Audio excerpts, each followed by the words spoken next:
Hey guys, welcome back to the channel. This is a story about what if Naruto secretly has Sharingan council bashing. Before I start, please support for more amazing content and do consider subscribing to my channel and share this video with your friends. This is written by SilverLykos and link in the description and support writer. Let's start the video. I own nothing. This fic is something I thought up after reading Legacy, which is a great story and the idea stuck to me. My other story is still in the works and I'm still working on the first few chapters. I'm only going to be working on these two stories and may borrow some ideas and concepts from other fics. I will try to cite references to other stories, though I may forget a few. This fic is mainly based around Legacy but will deviate on several subjects and ideas. Quick warning, there will be lemons and adult themes, so don't say I didn't warn you. Also, I have come across several stories that had parts removed due to others not agreeing to things like lemons and such. I would like to point out that there are dozens of fics that are basically nothing more than smut, so you really can't complain about these stories that have minor lemons and are based more on plot than smut. Powerful smart Naruto, Sharingan I and no Manjikam Sharingan Shikatsumaku Mokutan, Naruto x Hinata x Samui x Akachiha, Civilian Council Elders Kiba Uchiha Hyuga bashing, Slight Hashirama, Jiraiya, Toad and Kakashi bashing, Urachimaru and Snake summons, talking, thinking, Demon summons talking, Demon summons thinking, *JUTSU, sounds, Naruto's family tree, SH, MSRFFKMH Minnesota FK, SSKD New Hampshire, UK New Mexico, UN, SH Senju Hashirama Uzumaki Mido Minnesota male Namikaze UN Uzumaki Naruto MS male son RF random female FK female Kagaya New Mexico Namikaze Minato FK female Koda MH male Hyuga Uchiha Madara UK Uzumaki Kushina New Hampshire Namikaze Hanako. In a remote location one could only see destruction. As the sun was slowly rising, it revealed the sight of two men. One barely standing over the other, with the one laying on the ground laying in a pool of his own blood, seemingly dead. All around the battlefield were weapons, craters, scorch marks, and a large waterfall that was undoubtedly created by the intensity of the recent fight. This place would later be known as the Valley of the End. The man that was barely standing had neck-length long black hair, black eyes, and was wearing worn red armor that was made up of overlapping metal plates going around the arms, chest, and shoulders for protection, along with a large scroll attached to the base of his spine. This man was none other than Senju Hashirama, leader of the Senju clan, and Shadame Hokage first fire shadow of Konohagakure, no Sato, village hidden among the leaves. Why did it have to come to this, Madara? Asked Hashirama to himself as he overlooked the corpse of his longtime friend. The now identified man lying on the ground had long, spiky black hair that almost reached his hip, while covering the left side of his face, including his pitch black left eye. He was wearing the same style of armor as Hashirama over black robes. Lying on the ground with a katana impaled through his chest was Uchiha Madara, former leader of the Uchiha clan and the co-founder of Konoha. I'm sorry old friend, but you chose the wrong path, goodbye, and may you find the peace in the afterlife that you couldn't find in this here my friend. Said Hashirama before he turned to walk away from the long battle he had just fought, his head lowered due to the shame of not being able to save his childhood friend from his dark path and choices. A couple of days later, Brown, oh my head, where am I? Madara thought to himself as he slowly opened his eyes before shooting up, then wincing from the pain in his chest. Looking around, he found himself in a small wooden house. From the looks of it, the house was modest and small, with probably only a single person living in it. Easy there champ, you were wounded pretty badly when I found you. Said an unknown female as she approached him. Looking at her, he saw that she had smooth long blonde hair that reached her waist, sapphire blue eyes and an oval-shaped face. She was wearing a brown shirt that easily showed her D-cup breast and dark blue pants that emphasize her hips. All in all, standing in front of him was a beautiful young woman that was smiling at him. Who are you? Where am I? Asked Madara a bit wearily to the female, even though he was still weak from the battle. Well, my name is Namikaze Hanako, and as to where you are. We are currently in my home in Komi no Kuni, land of rice, near the ocean. Explained Hanako, featuring a small smile that didn't go unnoticed by Madara. What happened and how did I get here? Questioned an impatient Madara as he tried to figure out what happened due to his memory being a bit fuzzy. So many questions. How about you lie down and relax, you are still recovering from your injuries from whatever fight you were in. You are very lucky that I found you and brought to my home, because even with my help in healing your wounds, you still barely made it. In fact, there were several instances that I was sure you wouldn't make it. After all, there aren't many people who survive being run through the chest with a sword. Now, how about you tell me who you are? Spoke Hanako, taking into account that this man is likely a shinobi. I am the great Uchiha Madara, former leader of the Uchiha clan and co-founder of Konohagakure, no Sato of Hai no Kuni, the land of fire. Madara spoke with a great deal of pride in being a member of the Uchiha clan. A bit full of ourselves, aren't we? Giggled Hanako in response, this action earning a glare from Madara which only served to increase her giggles. So, are you a shinobi, Madara-san? Asked Hanako with caution, not knowing if he could be trusted. Indeed I am. I happen to be one of the most powerful shinobi in the world and am only matched in skill and power by Senju Hashirama, the Shadame Hokage of the Leaf. Said Madara, spitting the last word with a great deal of venom. He still despised the Leaf, along with his former clan, for not following his leadership and abandoning him to follow a Senju and Hashirama of all people. That last part really hurt his ego that his former clan would choose his former friend and longtime rival over himself. Though you still got your ass handed to you, said Hanako with a chuckle that turned into laughter as Madara gave her an irritated glare before turning away and murmuring something about troublesome blondes in a way that was reminiscent of the males of a certain shadow-using clan. Well, I'm going out to get some food. You should get some more rest cause it'll take a few more months till you're back to your full health. Said Hanako as she turned to leave. Seeing her go, Madara laid back down on the bed as he reminisced about his loss to Hashirama, but gave a dark chuckle as he had gotten what he was after in the first place. 5 years later no Kuni. Many would think that Uchiha Madara was a cold person incapable of feeling love or care when it came to another person, however this couldn't be further from the truth. In the last 5 years a lot has changed, and although Madara wouldn't admit it on pain of death, he has grown very close to Hanako to the point of treating her as a wife and even abandoning his plans for vengeance against his former clan members for their betrayal. Maybe this is the peace I have always chased. Madara thought to himself as he watched the love of his life who was currently laying next to him with her head on his chest. In the last 5 years he had adopted the life of a fisherman along with Hanako and had left behind all the battles and wars he once fought. Hanako had also gotten to know about Madara and his clan, the village he helped to create, and even about his lifelong rival and former friend Hashirama. Madara had also explained about the life of shinobi and the details about his Kekage and Kai bloodline limit, the Sharingan copy we lie. In return, Hanako talked about her life and family, which led to the shocking revelation about her mother being a former member of the Kagaya clan, whose members possessed the Shikatsu dead bone pulse, Kekkei, which allowed its user to manipulate their bones and use them as weapons. She explained that her mother had been banished because she didn't enjoy battle or bloodshed and had refused to participate in any violence. The clan had viewed her as a disgrace and so had cast her out. Eventually, she had met her father and had her. When Hanako was 7 her mother died of sickness. Her father had been a fisherman who died at sea in a storm when she was 15. She had been alone ever since. Who would have thought that the great Uchiha Madara would live a simple civilian life away from battle, ironic, since I had always wished to die in the heat of battle at the hands of a powerful enemy. Madara thought to himself with a chuckle as he had almost died at the hands of Hashirama. If leaving the shinobi life is what it takes to be and to make Hanako happy, then I will gladly forget about my past and focus on the future. Thought Madara as he drifted off to sleep, all the while embracing the warmth of his lover. 6.5 years later no Kuni. 6.5 years passed as we could now see a happy Madara leaning against a tree, embracing his now official wife Hanako to his chest. Both were looking at the sea as they watched a 4-year-old boy trying to stand on the water. The boy had spiky blonde hair and sapphire blue eyes that had hints of darker blue in them. The boy's name was Namikaze Minato, son of Uchiha Madara and Namikaze Hanako. Seeing their son trying and failing to stand on the water caused both parents to sigh, feeling happy to have such a wonderful child and a wonderful partner that loved the other. Although Madara has abandoned the way of the shinobi, he decided to train his son and wife to defend themselves, should the need arise. Madara had also explained to Minato why he was given his mother's name. The reason was because the Uchiha were known and feared all over the world and he didn't want to endanger Minato by giving him his name. This had led Madara to show his sharingan and explain that one day he would also unlock both his and his mother's Kekkei and to be proud of his heritage. 3 weeks later, Madara was currently heading home after buying groceries from town. As he was nearing the house, he felt a burst of chakra coming from the direction of his home. Even though Madara had abandoned being a shinobi, he still kept up his training to keep his skills sharp in case he ever needed them. Dropping the groceries, he quickly sped through the woods towards his home. As the house came into view, Madara saw a bleeding Hanako holding a bone sword and Minato trying to hold off several shinobi, well over a dozen more lay dead around them. Without hesitation, he disappeared in a burst of speed and reappeared just in time to stop a sword strike that would have killed his son. Activating his sharingan, he glared at the 4 surviving shinobi in front of him. By their appearance and chakra levels, these shinobi were merely chunin level. Normally, Hanako would have been easily able to take out a few chunin, but over a dozen chunin was another problem entirely, especially when she was pregnant with their second son. The aim shinobi upon seeing the glowing sharingan in all its power and glory, caused them to tense up. Who are you? The leader stuttered after seeing Madara's eyes.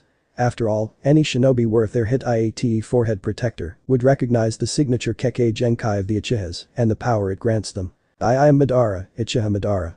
Madara answered as a gust of wind blew the hair going down his back to enhance his aura of intimidation and power that would cower all but the most powerful of enemies. Upon hearing his name, the AIM shinobi paled and took a couple of involuntary steps back at seeing and learning the identity of the man in front of them. All knew of the legendary Uchiha Madara, former clan leader of the Uchihas, and a man whose power was only challenged by Senju Hashirama, the shinobi no Kami god of shinobi. Without hesitation, Madara activated his Susanoo before destroying the AIM shinobi without remorse. Looking back, he saw that Minato had passed out from chakra exhaustion before he quickly moved to the side of his fallen lover. He looked into her eyes, his heart filled with remorse for not being able to get here sooner, of not being able to have protected the love of his life and the person who mattered to him the most in this world. "DT, take care of our son," said a weak Hinako before giving one last kiss to her husband. With a final shuddering breath she closed her eyes, never to open them again as her soul passed on to the pure world. Madara just stood there frozen, looking at his now dead wife as tears began to fall from his eyes. In his mind, he was getting flashes of the last 11.5 years of his life. In the last few years, all he gotten was happiness, only to now have it all stolen from him. Several hours later, Madara took one last look at his Hinako before he proceeded to bury her with a DOTON Earth Release Jutsu. He made a decision that would influence the entire world. I was 2NA superscript AV to think this would last, 2NA superscript AV to believe the world had changed, 2NA superscript AV to leave my plans behind. I swear, I shall lead the world to true peace and happiness.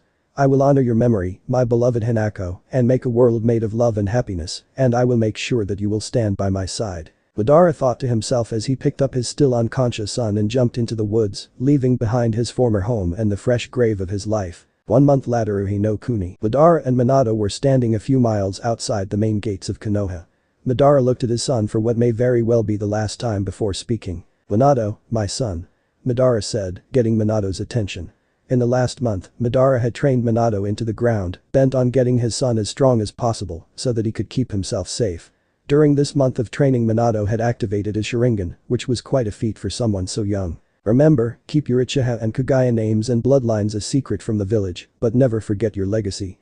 Even though I dislike the Senju, this village will help keep you safe and strong. Never abandon your beliefs and fight for what you hold dear, only when fighting to protect someone precious to you will you show your true strength. I am sorry that I'm leaving you alone like this, but this is something I must do alone. Speak with the Sandai Hokage third fire shadow and tell him you are an orphan and wish to join Konoha, he will keep you safe. There may come a time that we will have to fight each other. Until such a time comes, farewell and good luck, and remember that your mother and I will always love you," said Madara before he started to walk away, leaving his son to walk a new path. "Well, I guess this is it," Minato said to himself as he started to walk to Konoha's main gate. "I swear I will make you proud too, San, and I will honor you memory Ka-san." 20 years later on disclosed location outside Konoha. Throughout the entire chamber screams echoed. These screams belonged to a young baby that weighed 3 kilograms, had spiky blonde hair with streaks of dark red, near black, and a pair of crystal blue eyes. The baby had a strong physical resemblance to his father Namikaze Minato. "Congratulations Kushina-san, it's a beautiful boy," said the nurse as she handed the newborn baby to his mother. The mother in question was lying in a bed and could only be described as a red-haired beauty.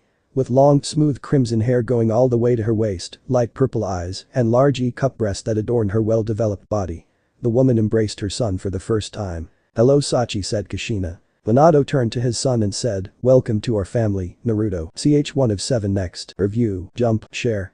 Email.facebook.twitter. Story. Follow favorite. Author. Follow favorite. Contrast. Dark.light. Font. Small.medium.large.xl. Twitter.help.signup.cookies.privacy.terms of service fanfiction.net. Just in. Community. Forum. V. More. Inheritance by SilverLykos. And I'm Naruto rated M. English, Adventure and Romance, Naruto U, Hinata H, Samui, Words. 38k plus, favs. 650, follows. 789, published. Jan 3, 2020 updated. October 27, 2020. 136 Chapter 2. Inheritance. Chapter 2. Prologue Part 2. I own nothing. Talking, thinking, demon summons talking, demon summons thinking. Backquote JUTSU. Sounds. Previously, hello Sachi, said Kushina. Minato turned to his son and said, "Welcome to our family, Naruto." Current time undisclosed location outside Konoha. Rest Kushina, you will have plenty of time to spend with your Sachi later. said Saratobi Bawako as she picked up Naruto and gave him to one of the nurses for his first bath before proceeding to check up on Kushina. Bawako is a woman standing at 170 centimeters with long brown hair and a ponytail and brown eyes. She's around 50 years old and is the wife of Saratobi Hiruzen, the Sandaime Hokage and previous leader of Konoha. "How are you feeling, Kushina?" Minato asked in concern from his place at Kushina's side. "I'm just tired," she replied to her husband. "That's good, Han," he began to reply when an unknown voice suddenly interrupted him. "Step away from the Jinchuriki Yondaime." The voice came from a masked man who was holding Naruto hostage with a nurse who was attending to him on the floor dead. "Okay, let's just calm down," said a frightened Minato as he and Bawako backed away from Kushina while turning to face the man. Concern was evident in their eyes for the safety of the infant Naruto. "Speak for yourself, Yondaime, I am perfectly calm," spoke the masked man as he proceeded to throw Naruto in the air in preparation to stab him with a kunai. Suddenly in a yellow flash Minato appeared and grabbed Naruto before once more flashing away, this time over to Bawako who he proceeded to hand Naruto to. Buzzing was heard as Minato quickly realized 5 exploding tags had been placed on Naruto's blanket.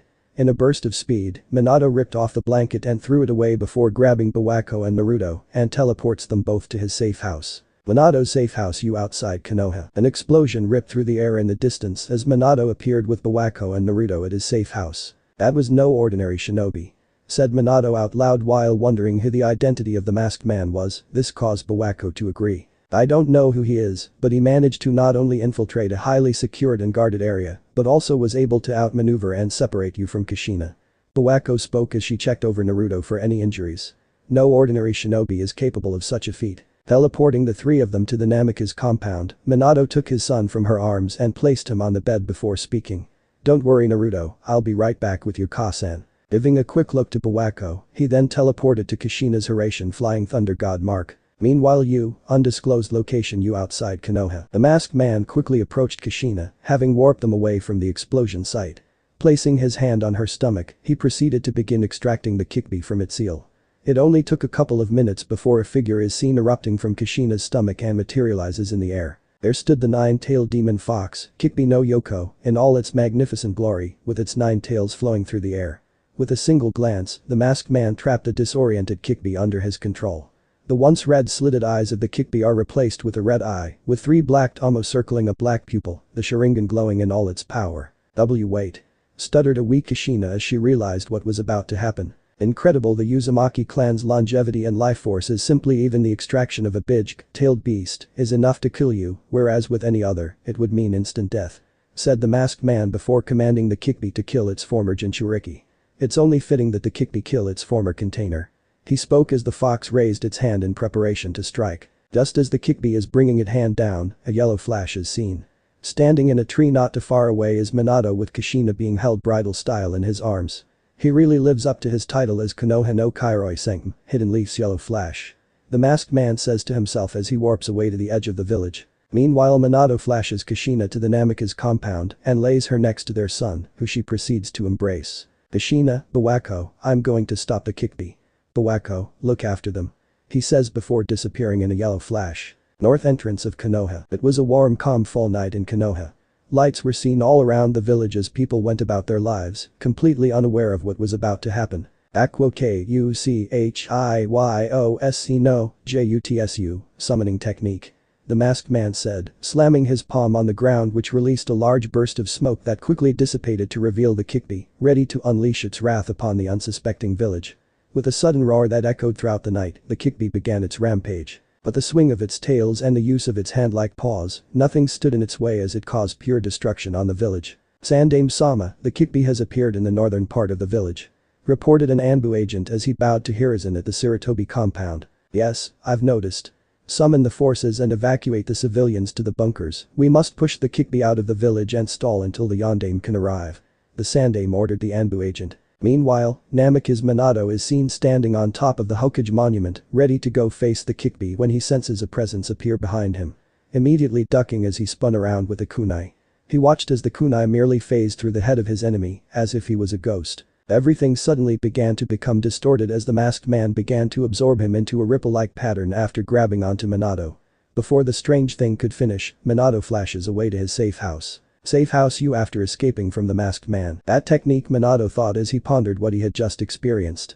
It's a Jiken, space-time, ninjutsu more advanced than my own. It doesn't seem to require seals or I would have seen them with my sharingan. It's best if I hide my sharingan under Jinjutsu, illusionary techniques. I don't know who he is, but his chakra signature seems familiar. Suddenly, a figure starts to appear from what looks like a vortex just a few meters away from Minato. Once the figure fully materialized did Minato realize that it was the masked man. The two men stared at each other, each one daring the other to make the first move. "Who are you?" questioned Minato as he wondered who could possibly have the necessary power to unleash and control the Kikbi, the most powerful of the Bijk. "Who am I? My name has long been forgotten and despised in the history of this village. I was once known as Uchiha Madara, but you may call me Tobi." He replied with a chuckle at the irony of someone asking a masked man for his identity. "Yeah, no. I know for an absolute fact that you aren't Uchiha Madara. Although your chakra seems familiar, you are definitely not him." Minato responds while trying to figure out who the masked man's identity. The self-proclaimed Madara simply stood there, wondering how in the world the Yondaime could know that he wasn't Madara. Something isn't right here, how could he possibly know Madara's chakra signature? Tobi thought. Both warriors suddenly dashed at each other for battle at their top speeds. The fastest would be the victor. Minato throws his "Hiraishin" kunai at Tobi which phased through his head. Getting closer and preparing to face off, Minato charges a "Rasengan" spiraling sphere in his right hand in preparation of slamming it into Tobi. Tobi is about to touch Minato, preparing to absorb him, when Minato disappears from his sight, only to reappear behind his back via the kunai he had previously thrown. Twisting around, Minato slams the "Rasengan" into Tobi, vaporizing the area, while simultaneously marking him with a "Hiraishin" seal. I underestimated him. Tobi thinks to himself when Minato appears in front of him, stabbing a kunai into him, while applying a contract seal to free the Kikbi from his control. Seeing that the battle has been lost, Tobi says, "I will be back Yondaime, and I swear that I shall have my revenge against the leaf," before warping away. Something tells me that he wasn't joking, and then there's his chakra signature. He's definitely an Uchiha, and he seems to possess a chakra signature similar to my father's, though it felt muddled like something was interfering with it. Thought Minato as he gets ready to stop the Kikbi. He then proceeded to teleport to the battlefield. Battlefield U northern sector of Konoha. On the battlefield stood the Sandaime leading the Konoha shinobi forces in an attempt to keep the Kikbi occupied. Hiruzen was currently decked out in his battle armor and wielding his personal summon Enma, leader of the Seru monkey summoning clan, in the form of his trusty adamantine staff. Suddenly Hiruzen hears a shout of "Kuchiyose no jutsu" as Minato appeared above Kikbi. In a puff of smoke an enormous toad appeared and landed on top of the fox. The toad was dressed like a Yakuza boss with a large sword strapped at the back of its waist. This was Gamabunta, leader of the Gama Toad summoning clan and Minato's personal summon. Try and hold the fox down as long as you can. It'll take some preparation to teleport something this big. Minato shouts to the boss toad over Kikbi's roaring. "Are you crazy? I'm not a miracle worker." Gamabunta cries out. Suddenly there is another poof of smoke and an enormous snake that surpassed both the Kikbi and Gamabuta in size appeared and quickly proceeded to wrap itself around Kikbi, further restraining the fox. "Then how about some help?" the great serpent hissed. The snake was purple in color with black rings running down intervals on its body, massive fangs arranged similar to a constrictor, green eyes, and four horn-like protrusions on its head. This was Manda, the leader of the Hibi snake summoning clan, and the personal summon of Orochimaru, a member of the Densetsu no Sannin, legendary 3 ninja. Manda, then that means Minato said as a figure appeared next to him. The person was a man with long brown hair that reached his waist, pale white skin, and golden snake-like eyes with purple markings highlighting them.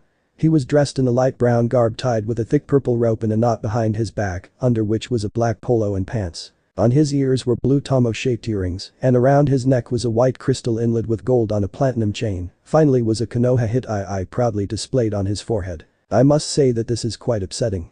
I leave on a mission for less than a week, only to return to find the village in ruins. The now identified Orochimaru said in an exasperated tone, though one look at his eyes revealed he was teasing. Well, as much as I would like to answer, I've just finished preparations and find stopping the fox to be more important than your bantering at the moment, replied Minato with a smirk. Ah yes, an excellent point, Minato.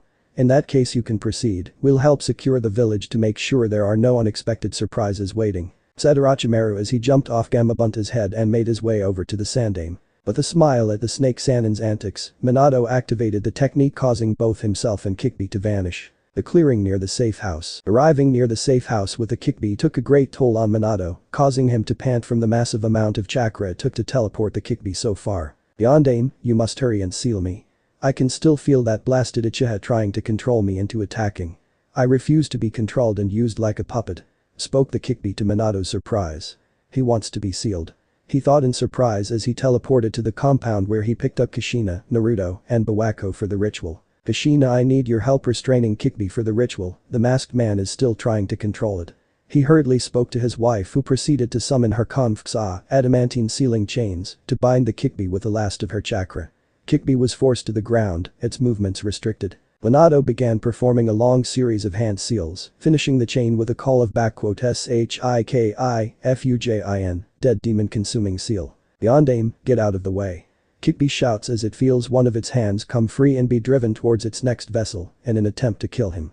Both Minato and Kushina jump in front of the attack to stop it without hesitation, causing them both to be impaled at the end of one of Kikbi's claws. Beyond aim, Kushina.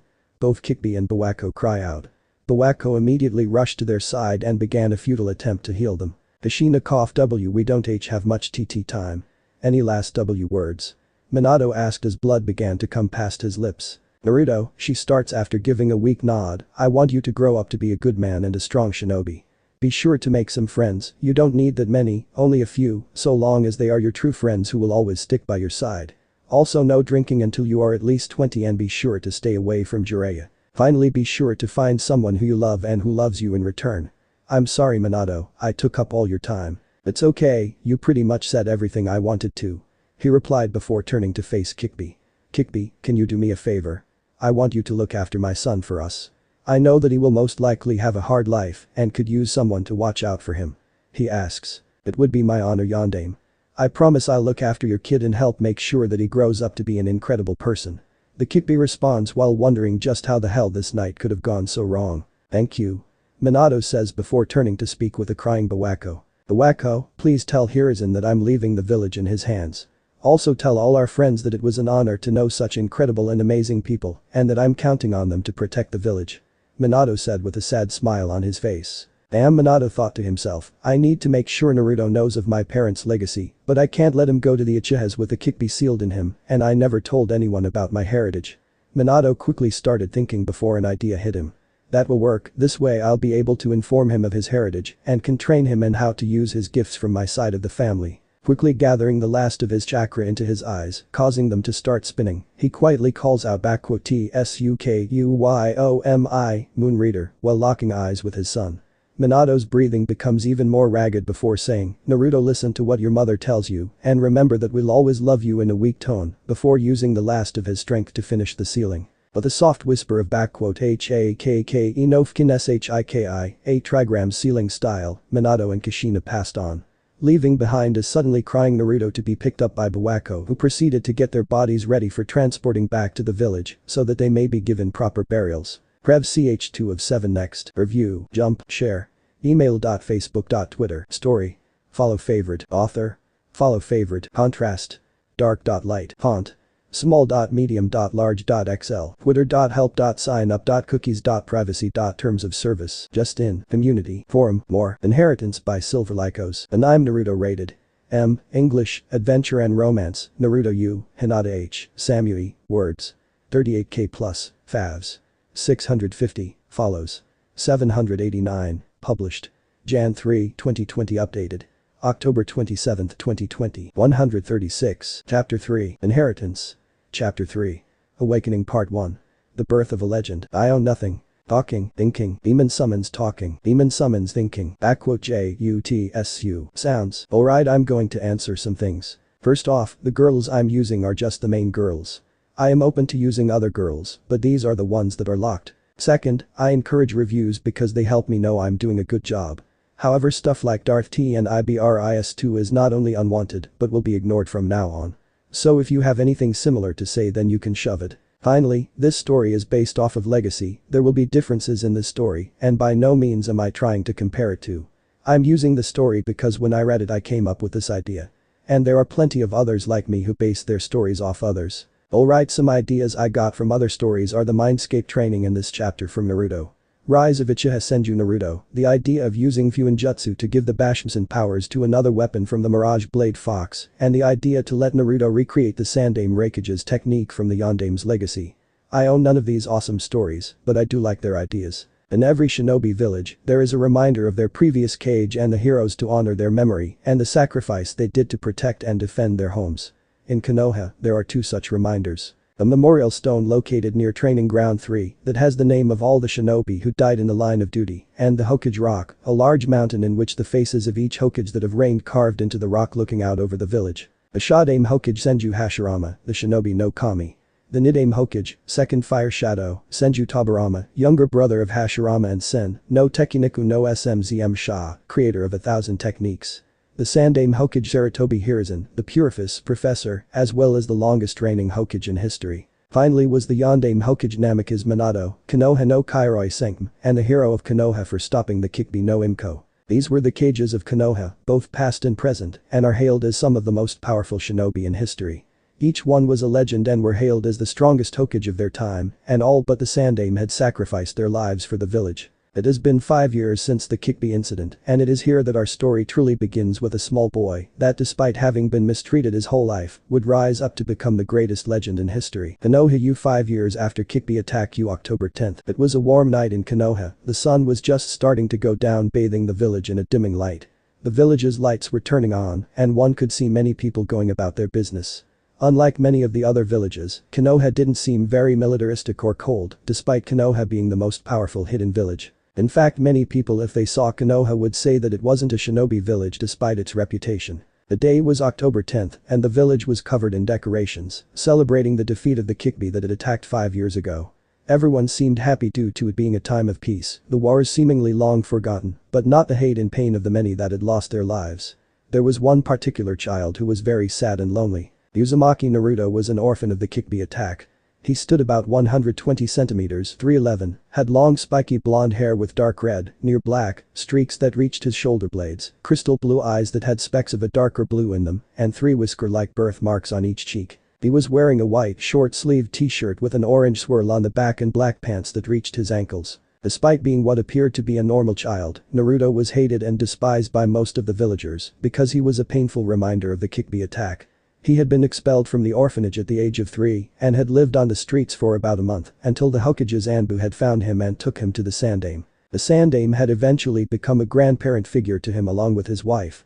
He had given Naruto a small apartment and allowance to live, but he was constantly abused and beaten by the villagers. The village stores either kicked him out or sold him rotten or faulty merchandise for 3 times the regular price, which was something he had to also deal with in the orphanage.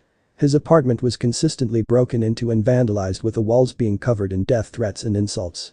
He was forced to bathe in cold water and the heat and/or power was constantly shut off. Because of the mistreatment, Naruto was forced to grow up and become highly intelligent, along with resourcefulness to survive, to the point he could challenge most Naras in pure intellect. The side effect of this was that he had also become cold and calculative towards almost everyone but his precious people, who consisted of the Hokage and his wife, Orochimaru of the Sannin, and the owners of a ramen stand called Ichiraku's Ramen. Only these 5 people cared for Naruto and wondered if he was eating enough or sleeping well. However, it was during his birthdays that things became even worse. During his birthday, the villagers and some shinobi would form a mob that would hunt him down like an animal, with the intent to beat him to death. This is where we are now with Naruto. The scared Naruto was currently running through the streets of Konoha, trying his best to escape from the mob currently chasing him, while the villagers and shinobi that it was composed of shouting, "Die demon! Dead him, we'll finish what Yandame-sama started. We'll make you pay for killing our loved one's monster." All the while Naruto could only wonder what he had ever done to deserve this kind of treatment and harsh life. "Stop, please, what did I ever do to any of you?"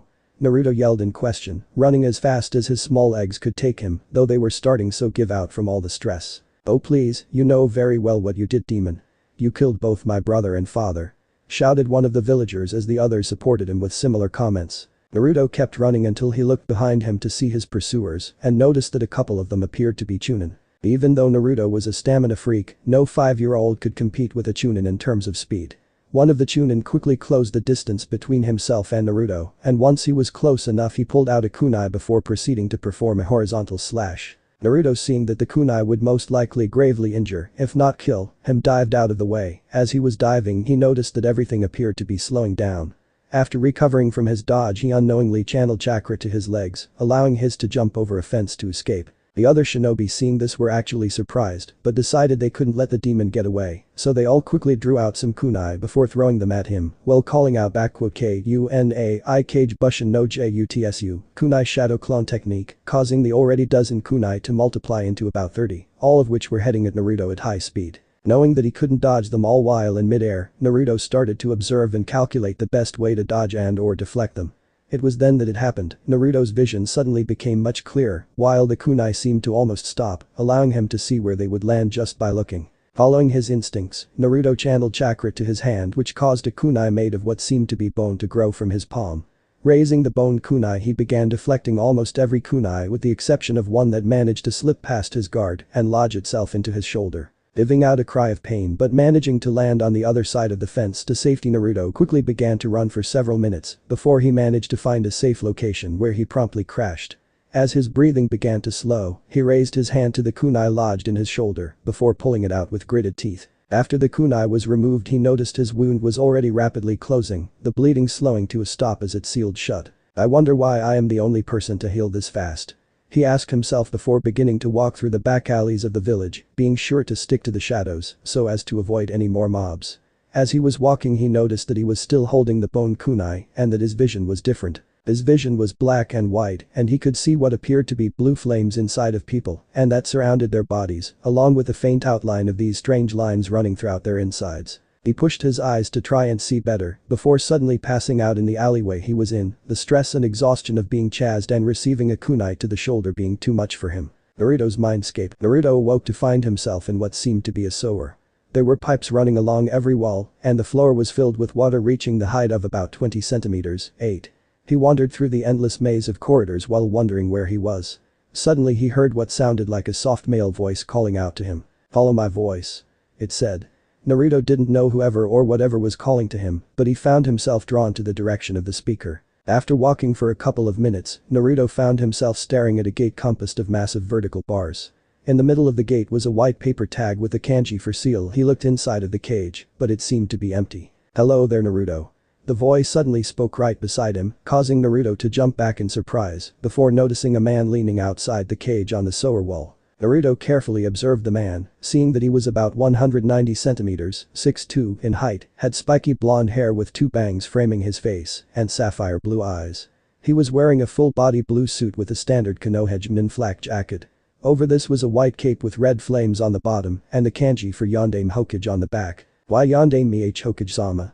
Naruto asked with a stutter. He knew very well what had happened 5 years ago and knew that the Yondaime had died defeating the Kyuubi.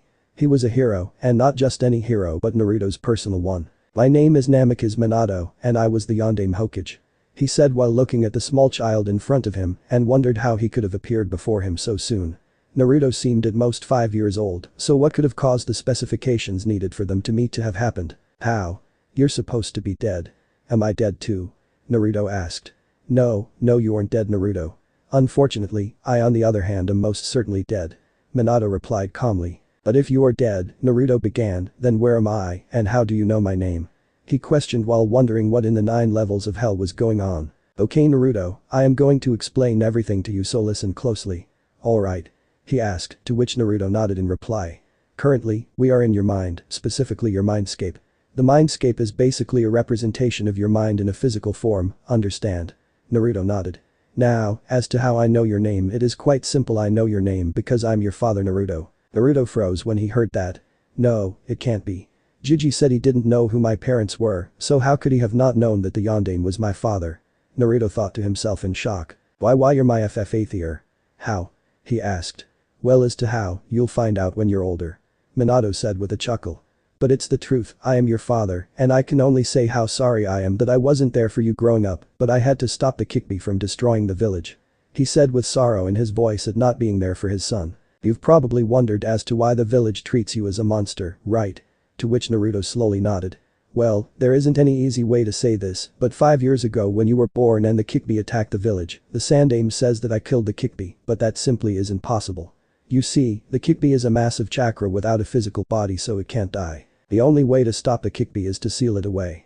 But the only thing that can contain the Kikbi is to seal it into a newborn baby due to the baby's chakra coils being undeveloped. So, unfortunately, the only way to save the village was to seal it inside you. Minato explained with a bit of shame while wondering how Naruto would react. What? What do you mean you sealed it into me? Does this mean that I am the Kikbi? He asked, now realizing what all the names the village called him meant. No. No, you aren't the Kikbi, nor a monster, you are my son.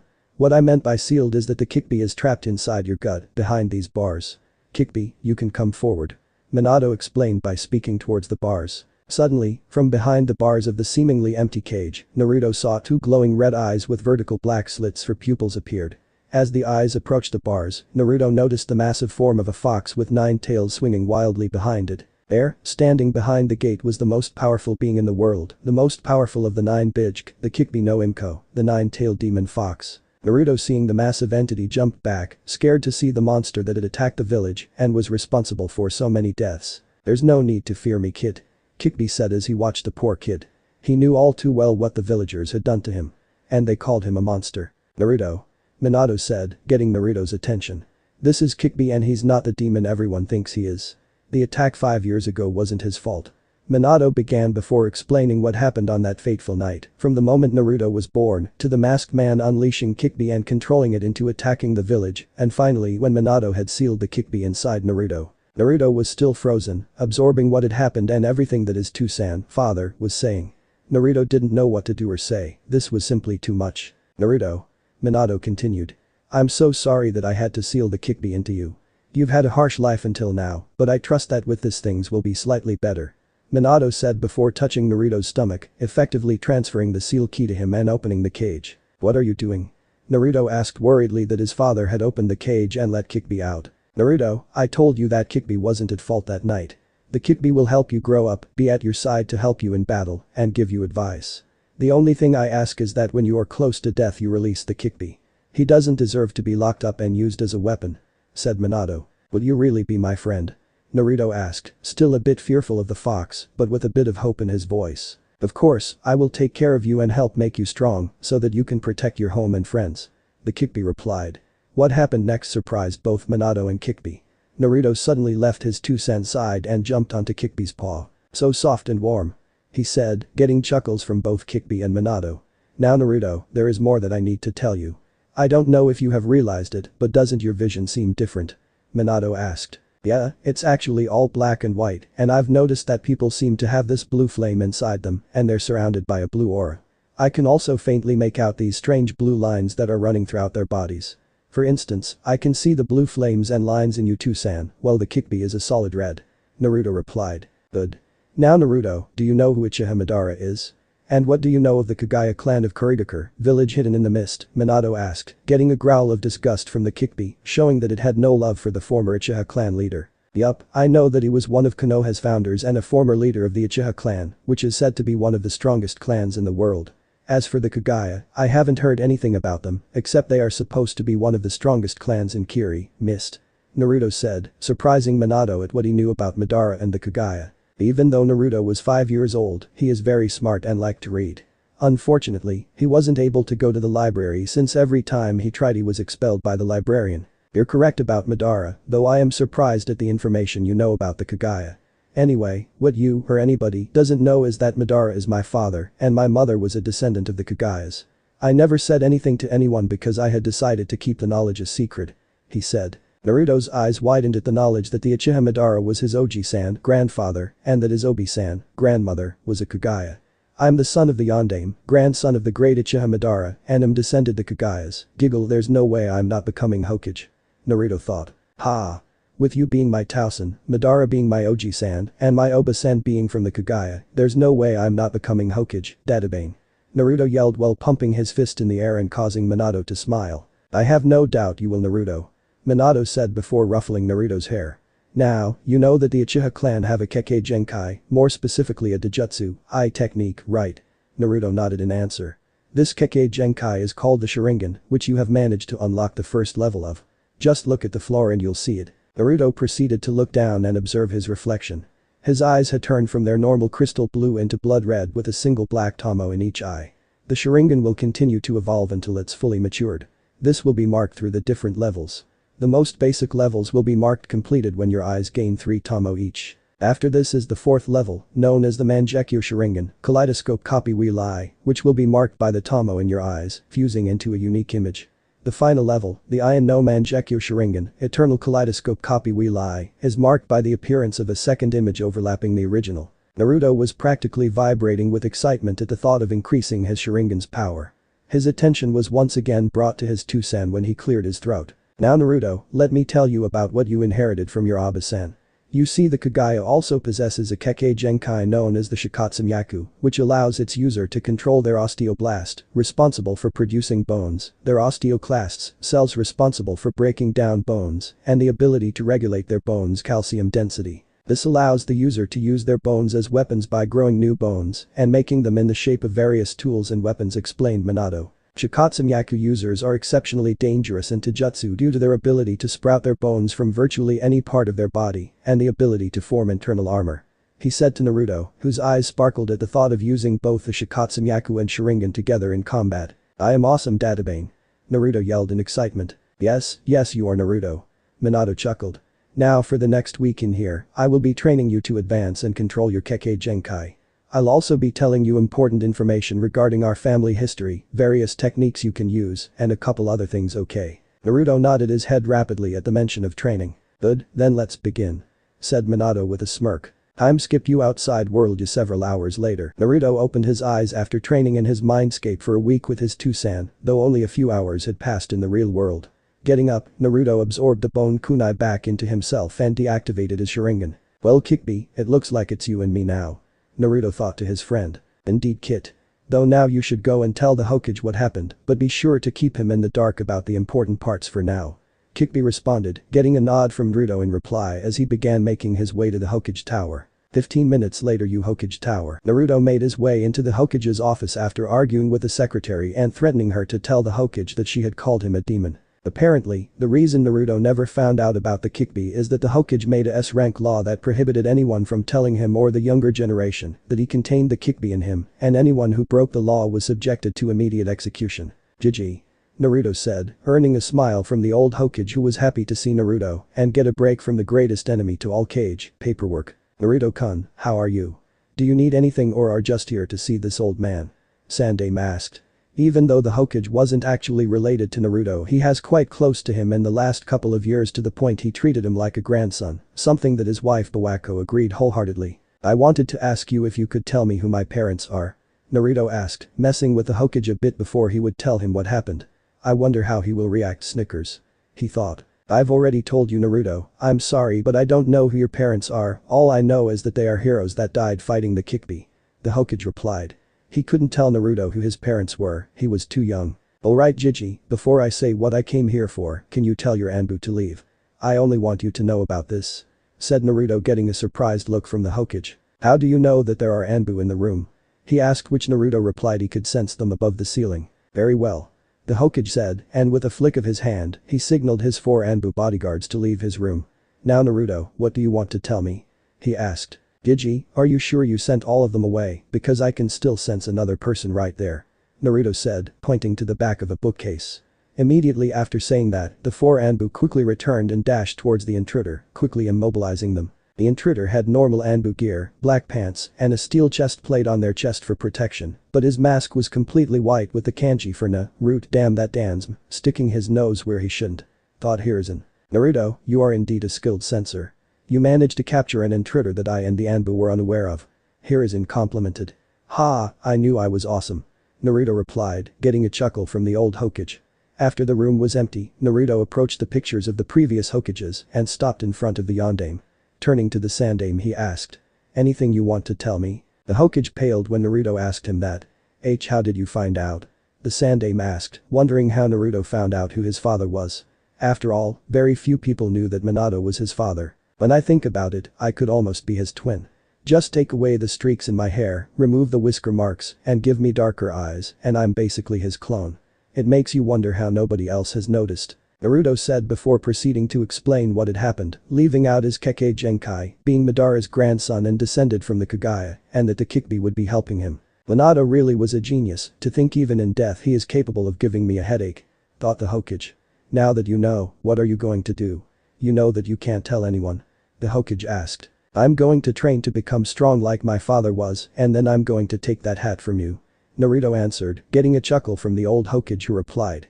I have no doubt you will. 1 year later, Konoha. 1 year has passed since Naruto discovered his father and heritage, and training couldn't be going better thanks to Kikbi's help.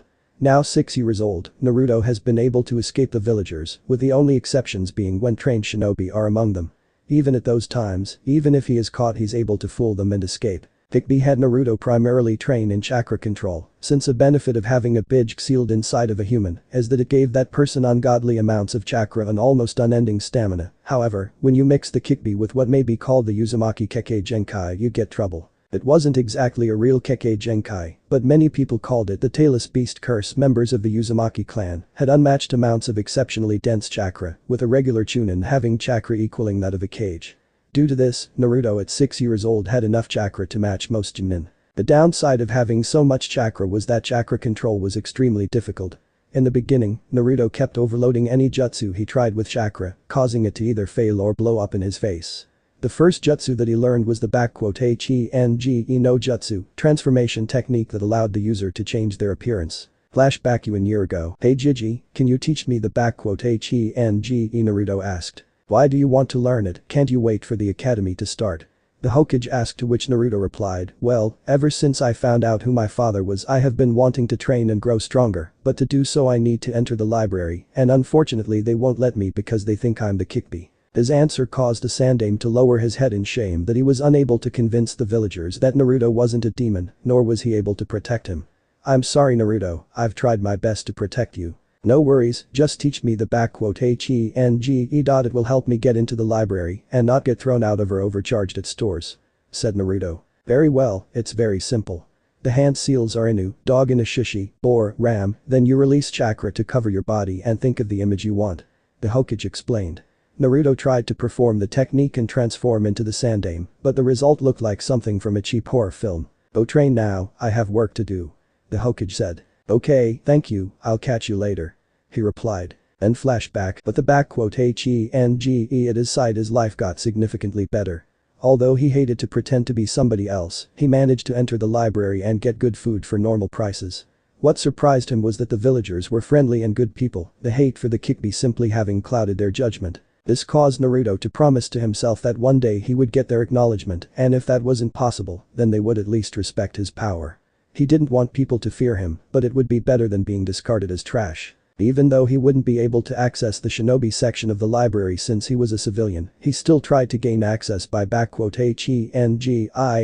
into one of the shinobi, which ended up working to his surprise. Since the librarian didn't have shinobi training, she was unable to detect Naruto, and so like clockwork, he would scour the shinobi section of the library for what he wanted, such as introduction to chakra control, basics of chakra, and several scrolls for the basic forms of the academy to jutsu. One of the best things he could have ever hoped for was his sharingan. Thanks to the week-long training in his mindscape with his father, his sharingan was fully matured with 3 tomo in each eye. Anytime he found a shinobi in one of the training grounds, he would watch with his jutsu to try and learn what he could. Thanks to his eyes being fully matured, he was able to observe and copy several jutsu such as the "Kawari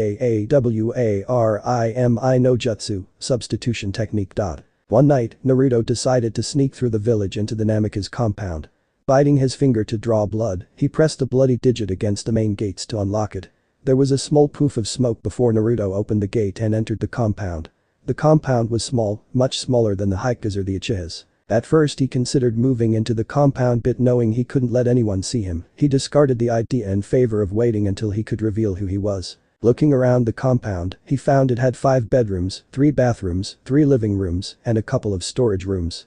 However, the biggest room was the library, which contained numerous scrolls on taijutsu, ninjutsu, a few genjutsu, books written on fuinjutsu by his father and others, and dozens of Uzumaki clan kenjutsu, were also many journals and diaries belonging to the Uzumaki and Kagaya clans. His father must have collected all he could about the Uzumaki and Kagaya, which he stored here with his mother, due to the both of his mother and father being the last of the Uzumaki and Kagaya respectively. Since the Namikaze were never a shinobi clan, only civilians, his father had hoped to start his clan, along with the Uzumaki here in Konoha. Minato had never actually named his taijutsu style, but it appeared to be a combination of the Hikage Ken, Uchiha Sekendu, the way of the intercepting fist, and Muay Thai, the art of 8 limbs. The style was designed to predict, avoid, and counter an opponent using punches, kicks, elbow and knee strikes on the pressure and weak points on the human body. One strike of the style can cripple, paralyze, and even kill an opponent. Naruto's training program was killer thanks to help from the Kyuubi guiding him. He started his training in the morning and worked all day long every day. Though one day Kyuubi had forbidden Naruto from constantly eating ramen and forced him to eat vegetables and a balanced diet. That was a very dark day for him indeed. Along with his training regimen, Naruto had taken to wearing weights to increase his speed and strength, but only a couple of pounds, so it wouldn't stunt his growth. After all, he was only 6 years old though already at genin level. Unfortunately, he was still unable to produce a basic Bushin clone. The minimum amount of clones he could produce was 100, which wasn't very helpful when he only wanted one. On the bright side however, this would confuse the enemy to no end. He had also begun learning several weapon styles. Currently, he was furthest along with his jutsu, staff techniques, followed by shuriken jutsu, kinjutsu, and tessenjutsu.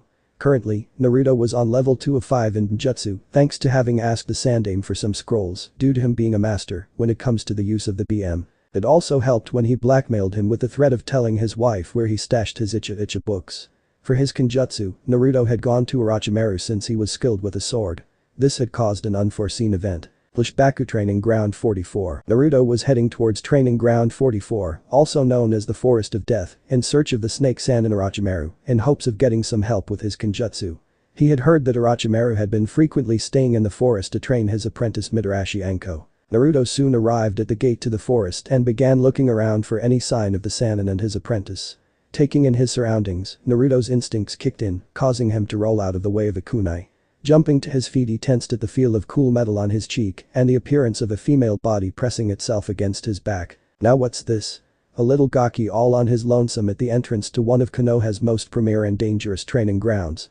A young female voice said. Once the girl backed off, Naruto turned around to get a look at his attacker. Standing there was a girl that looked around 12 years old standing at 4'3", she had purple hair tied back into a spiky ponytail that resembled a pineapple, brown pupilless eyes that glinted with mischief and a mischievous smirk on her face. For clothing she wore a beige shirt and black anbu pants over a mesh bodysuit with the bottom of her pants taped close and a kunai pouch strapped to her upper thigh. Finally, around her neck was a Konoha hit I-8. My name, began Naruto, is Uzumaki Naruto and I'm looking for Orochimaru-sama for some advice on kinjutsu. At this, the girl who he guessed was Anko raised an eyebrow at the idea that a kid who looked to be around 6 years old wanted training advice from a Sannin. Right. You're what, 6-7 years old gaki, why would you need training advice, much less advice from one of the Sannin, at your age? Anko asked skeptically. Simple, I want to get stronger, I need to get stronger so that I can prove that I'm worthy of other people's respect and so that I can protect myself and those precious to me. Naruto explained with a serious voice and determination in his eyes. Bukuku, well that certainly sounds like a good reason to become stronger Naruto-kun. A voice suddenly spoke from seemingly nowhere. Looking around in shock, both Naruto and Anko watched as the Hibi Sannin faded into view, a smirk on his face and his arms crossed in front of him.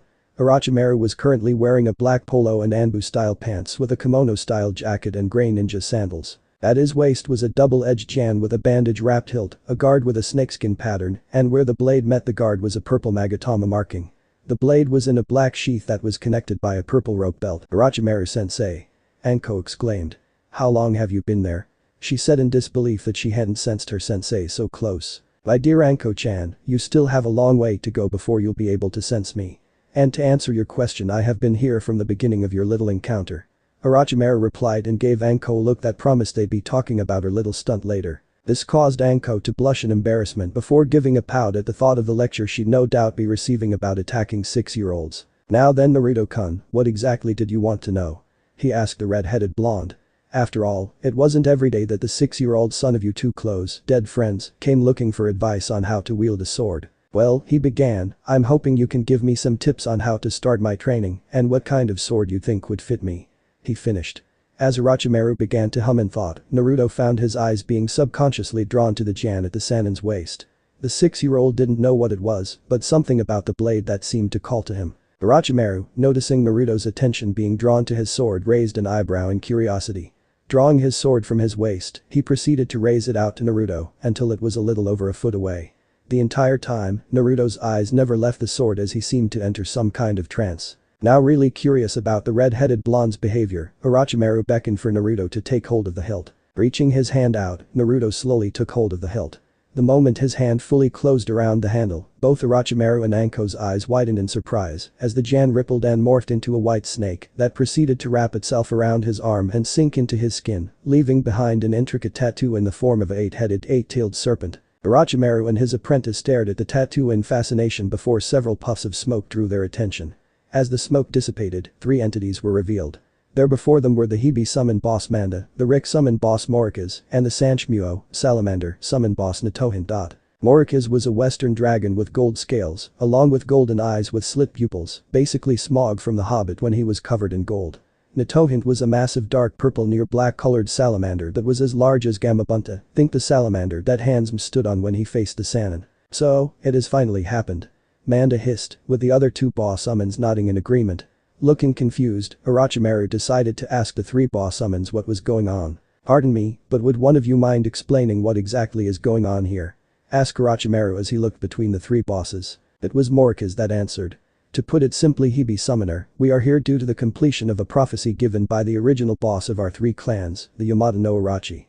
This prophecy was given right before Yamada no Orochi disappeared and said that the successor and future summoner of our clans would be determined by the Kusanagi no Tsurugi. This person would be able to summon from all 3 of our clans and would bring us to new, never-before-seen heights," he explained. Orochimaru and Anko were stunned by his explanation and proceeded to continue questioning the 3 bosses for several hours. Flashback over. When Naruto had finally come back to his senses, the 3 boss summons had left and Orochimaru had explained everything. Now Naruto was occasionally being taught by the Hebe Sannin, along with his summons, everything he needed to know regarding how to utilize his new summons, as well as how to use his new sword, the Kusanagi, which had the ability to extend to great lengths, cut through nearly anything, be imbued with Khton and Raiten chakra, and was coated in a poison that changed with every swing of its blade. But what surpassed all of these developments was his tactical mind. It may be due to having a kitsune sealed in him that caused him to be extremely cunning and skillful with traps, which combined with the mind of a prankster, guaranteed the next few years would be dark times for Konoha. One day Naruto was walking through the village and because his HENGE wasn't up, he received the usual glares and the occasional empty bottle thrown at him which he simply dodged. Naruto was going for his weekly ramen meal since Kikbi only allowed him to eat it twice a week, which was better than not at all. Stupid fox and his accursed vegetables. He thought to himself. Ungrateful Gaki, if you only eat ramen then you'll end up being a midget. Your body needs proper vitamins and nutrients if you want to grow. Kikbi said. In the last year the 2 of them had grown closer, or as a human and several 100-foot-tall fox can. If you ignore the constant bickering and death threats, you'd be able to tell how much they liked and respected one another. Fine, I get it, furball. Naruto replied as he continued walking to Ichiraku's. He wasn't really paying attention to anything while walking until he heard a couple kids arguing about something. Feeling curious, he went towards the sound where he came upon a scene of 3 kids around 10 years old, most likely academy students, that were messing with a little girl. She looked around his age with neck-length dark blue hair and the trademark wide eyes of the Hyuga clan that had a hint of lavender. Deciding to help her, Naruto ran up to them. "Hey, leave her alone."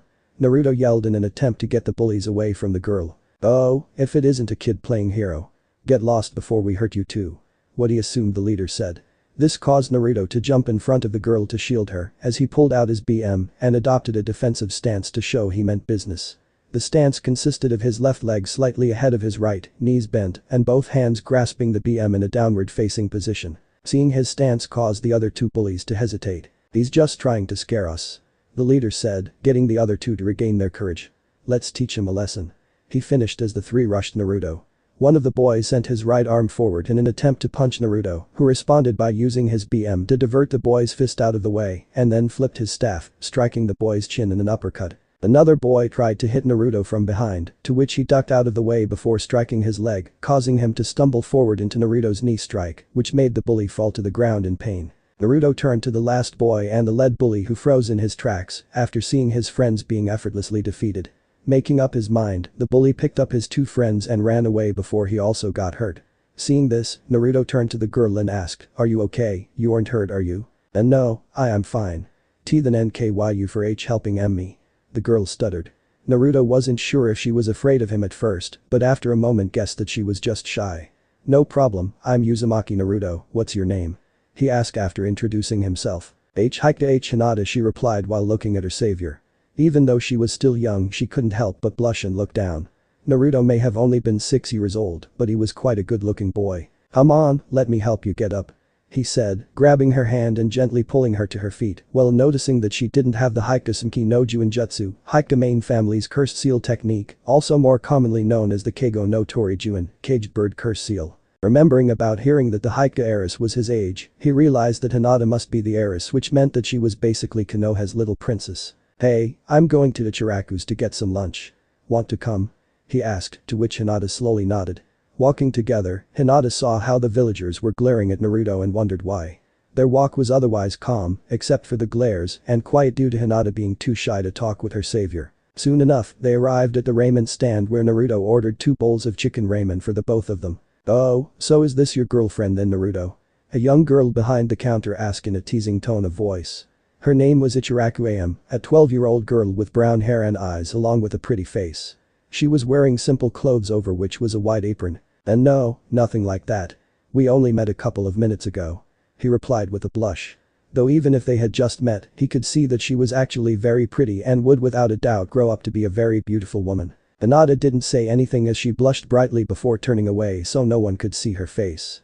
After AM was done teasing her surrogate little brother, the 2 children talked a bit during their Da'ar meal. When they were finishing their food, a Hikage member appeared and looked at Hinata. His name was KM, a branch house member and Hinata's bodyguard. "There you are, Hinata-sama, your father is waiting for you," he said before taking her hand and started to lead her away. "Bye, Naruto-kun. It was nice to meet you," she said, to which Naruto responded by giving her a foxy grin before turning back to finishing his meal. "Looks like you've managed to get yourself a little vixen kid," Kikbi said with a chuckle. "She's not my girlfriend," Naruto angrily thought. "You say that now, but we'll see in a couple of years," Kikbi snickered. "Hiro Kitsune, perverted fox," he thought. After he finished his meal and paid, Naruto left to continue his training for the day. A few weeks later, Naruto was walking back to his home after finishing his training, and just like any other day, it left him sore all over. During the last few weeks he had increased his Taijutsu and Kinjutsu training and had started increasing his Shuriken Jutsu difficulty. He could now hit a target with kunai and shuriken with deadly accuracy at 40 meters, thanks to the aid of his Sharingan. During his walk home he picked up 2 chakra signatures making their way through the woods. Feeling curious, he placed 2 fingers on the ground before focusing on their chakra. He quickly found one of the signatures to be his new friend Hinata that he met a few weeks ago. Wondering what she was doing out, this lady went in search of her. When he arrived near her signature, he saw a shinobi with a Kumo hit I-8 on his forehead. Naruto recognized him instantly as Kumo's ambassador that had arrived to form an alliance between their 2 villages. Noticing that he was carrying a sack on his back that had Hinata's chakra signature emanating from it, he immediately realized that she was being kidnapped. Acting quickly, Naruto threw a couple of shurikens at the shinobi who promptly deflected with ease. Turning around to face his attacker, the Kumo-nin was surprised to see it was a little kid. "Kid, you better run off now before I decide to kill you. I'm a Genin, you're no match for me," the man said arrogantly. Naruto knew he was high genin level, but to beat a Genin, he'd need to be cunning. He also knew that he needed to alert someone to give him some backup. "Kid, switch with me. I'll send up a fireball into the sky to alert the Anbu." Naruto quickly agreed and switched with Kikbi, who proceeded to go through hand seals before calling out Katon. Kankakik no Jutsu, fire release. Great fireball technique and releasing a large gout of fire into the sky. The Kumo shinobi was both surprised and impressed. A 6-year-old shouldn't have the chakra necessary for a C-rank ninjutsu. Naruto, knowing he needed to stall for time, activated his Sharingan behind a Jinjutsu covering his eyes and summoned his Kusanagi. He didn't care if some of his secrets got out, all that mattered was keeping Hinata safe. The Kumo shinobi quickly engaged Naruto to kill him and get away before reinforcements arrived. Throwing a couple of shuriken, the Kumo-nin yelled out "Shuriken cage bushin no jutsu," causing the shuriken to multiply into several dozen. Knowing he couldn't deflect them all, Naruto jumped to the left where the enemy was waiting and gave him a hard kick to the stomach and punch to the face, causing Naruto to fly back and collide with a tree. Thinking that the kid was done, the Kumo-nin walked forward to finish him off. When he was close enough, Naruto's head and arms shot up as he called out "SEN'"E"I Jashu, hidden shadow snake hands, which caused 4 large snakes to shoot out of each sleeve that proceeded to wrap up and bite the Kumo-nin, paralyzing him. But the enemy disabled, Naruto sealed away his sword before walking over to the sack that contained Hinata. As he was walking, he noticed that everything seemed sharper and clearer than usual, even with his Sharingan activated. Deciding to look into it later, he stopped channeling chakra to his eyes, causing the Sharingan to turn off and everything to go back to normal. Arriving at the sack that contained his friend, he opened the sack, releasing Hinata. Hinata looked up and saw that her savior was the blonde redhead kid she met a few weeks ago. Jumping forward, Hinata engulfed Naruto in a giant hug before bursting into tears. "Shhh, it's okay, everything will be okay. You're safe now, and I'm not gonna let anyone hurt you," Naruto whispered in a comforting tone as he rubbed her back. Hinata was still hugging him when reinforcements arrived led by Hika Hiyashi, Hika clan leader and Hinata's father. Seeing his daughter hugging the demon brat and the Kumo ambassador paralyzed while wrapped in snakes, he deduced that the brat was the one who saved his daughter, though that didn't stop him from yanking the demon out of his daughter's embrace. "Stay away from her, though I'm grateful for what you did, I'd prefer it if you kept your distance from her," Hiyashi said in a cold, hard tone. Grabbing Hinata's arm, Hiyashi began dragging her away while saying, "You're still too soft and weak, which led to you almost getting kidnapped. You're proving yourself unworthy of being the heir of our clan, and if you don't shape up then I'll replace you." As they left with Hinata being unable to say goodbye to Naruto. A few minutes later the Sandaime arrived and ordered a report on the situation. After an Anbu finished his report and the Sandaime noticing Naruto standing off to the side, he ordered the Anbu to take the ambassador to Ibiki and Inochi and Anbu T&I, before moving over to speak with Naruto. "Naruto, are you alright? How are you feeling?" asked Hiruzen in concern. From what he heard, Naruto had taken some hard hits and was in very real danger of dying. "I'm alright, only a couple of broken ribs and a bruised jaw, but the furball will take care of it. I'm just happy I was able to stop him from making off with Hinata-chan.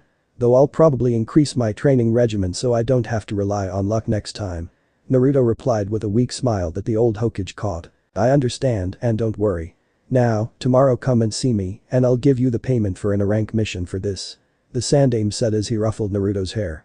Even though he was in great danger of dying, he still managed to incapacitate the enemy, save Hinata, and receive credit for the completion of an A rank mission. 1 year later Naruto age 7. In the last year, many things have happened around Konoha and even more so with our favorite blonde redhead. Now 7 years old, Naruto had changed his outfit to dark green cargo pants with the ankles taped down, a dark blue t-shirt with a light blue colored Celtic dragon design, and a dark orange jacket with only one sleeve. A few weeks ago there was an incident that shocked Konoha to its core. The Uchiha's clan prodigy Uchiha Itachi massacred over a third of his clan, leaving only his mother, younger sister and brother, along with most of the women, children and elderly, along with a few of the men who were out of the village alive. According to rumor, Itachi had used a genjutsu to torture his brother to the point where he had to stay at the hospital. This event, plus the mental torture, turned his brother into an avenger who only desired to kill his older brother for the murder of his father and clan members. Though the Uchiha that were killed were mostly arrogant pricks who thought they were better than everyone else, they were still members of Konoha and part of a highly respected and powerful clan. The resulting funeral service was huge, with almost every person in Konoha along with the remaining members of the Uchiha clan attending and paying their respects, with the Sandaime and clan head Uchiha Mikoto delivering an eulogy to the fallen Uchiha clan members. Naruto watched the service from afar with a sad face. Though he may not have known the men disliked their arrogant attitudes, they were still members of his family in a way and didn't deserve to die. He was also somewhat worried. Though he was young, he had learned early on in his life that not everything was as it seems, and this whole massacre affair smelled fishy. Thinking things over, Naruto decided that he would put aside his suspicions for the moment and inform the Sandaime and Mikoto about his legacy, but would still keep it a secret from the village as a whole. This would serve two parts. First, it would allow him some support in the form of a clan head, and second he would be able to have allies when he eventually revealed his heritage to the village. He also decided he would graduate from the academy at the soonest opportunity possible. When Naruto had first seen the academy curriculum and showed it to Kikbi, they both wondered how Konoha was still the strongest village. The academy starts for kids at age 8 with the curriculum lasting 6 years. In recent years, the academy had been shifting to a more theoretical curriculum instead of a more balanced version. This meant that it was focusing more on history, math, and basic chakra theory instead of more practical arts like chakra control, taijutsu, shuriken jutsu, and jutsu practice. In fact, from what he was able to find out, the written text for the graduation exam counted for over half the passing grade, with the ninjutsu portion taking up 2/3 of the final portion, and even then the ninjutsu they needed to perform to pass were the most absolute basic and least chakra intensive possible. And speaking of graduating, the class he would graduate with, if he didn't do so early, would be filled with various clan heirs from almost every shinobi clan in Konoha. There was Inyazuka Kiba, heir of the Inyazuka clan who specialized in combination techniques with their ninkin, ninja dogs. Kiba was a loud, brash, arrogant boy with brown hair and eyes, and the iconic two red fang-like marks on his cheeks, one on each cheek, representing his clan symbol. Sitting on his head was a small white puppy with slanted eyes and black rectangular markings on his ears. This pup was Kiba's partner, Akamaru. Next was Akamichi Chimjai, the heir of the Akamichi clan. Chimjai was a round boy, like most of his clan, and wore a green shirt under a short-sleeve haori, a white scarf wrapped around his neck, and black shorts with his hair sticking up from 2 openings in his bandana. Chimjai's clan specialized in converting calories into energy used for their unique jutsu that allowed them to increase the size of their body parts. The Akamichi were also the owners of several successful restaurants around Konoha. After the Akamichi was the Yamanaka and their heiress Ino, a blonde-haired girl who kept said hair in a ponytail, save for a single bang, light blue pupilless eyes, and wore a purple crop top and skirt combo over bandages. The Yamanaka clan specializes in mental techniques and have unique jutsu that allows them to enter and interact with a person's mind. From the Nara clan was Nara Shikamaru, a pineapple-haired boy with black hair and a lazy expression on his face. Wearing a green vest over a gray shirt and dark blue pants, his entire posture spoke of absolute boredom. Like most Nara, he possessed increased intelligence and the ability to manipulate his shadow for a multitude of purposes. Unfortunately, like all male Nara, he was also a lazy bum who preferred to sleep all the time. The Aburam clan was represented by their heir Shino, who was mostly concealed by a large green trench coat and black sunglasses. All that was viewable was his spiky brown hair and the lower legs of his black pants. The Aburam were a reclusive, logical clan that housed special chakra-draining insects that they used for their techniques. Second to last were the Uchiha, with their heiress Uchiha Ikko and her younger brother Sasuke. Ikko was a pale-skinned girl with straight black hair reaching her shoulder blades and a blank expression on her face. She wore a white long-sleeved shirt with black sleeves, black Anbu-style pants taped at the ankles with grey wrappings, and heeled sandals. Sasuke was wearing a dark blue shirt with the Uchiha clan crest on the back and white shorts, a scowl on his face, and his hair spiked up in the back, causing his head to resemble a duck's rump. Lastly was the Hyuga and their heiress Hinata. The Hyuga, like the Uchiha, were known for the ninjutsu, the Byakugan, wide eyes, that allow them a near 360-degree vision, the ability to see the chakra network, and the 361 tenketsu that run along it, the ability to see through objects, and finally the ability to see great distances. Combining this with their Jiken, and they were easily one of if not the strongest clan in Konoha.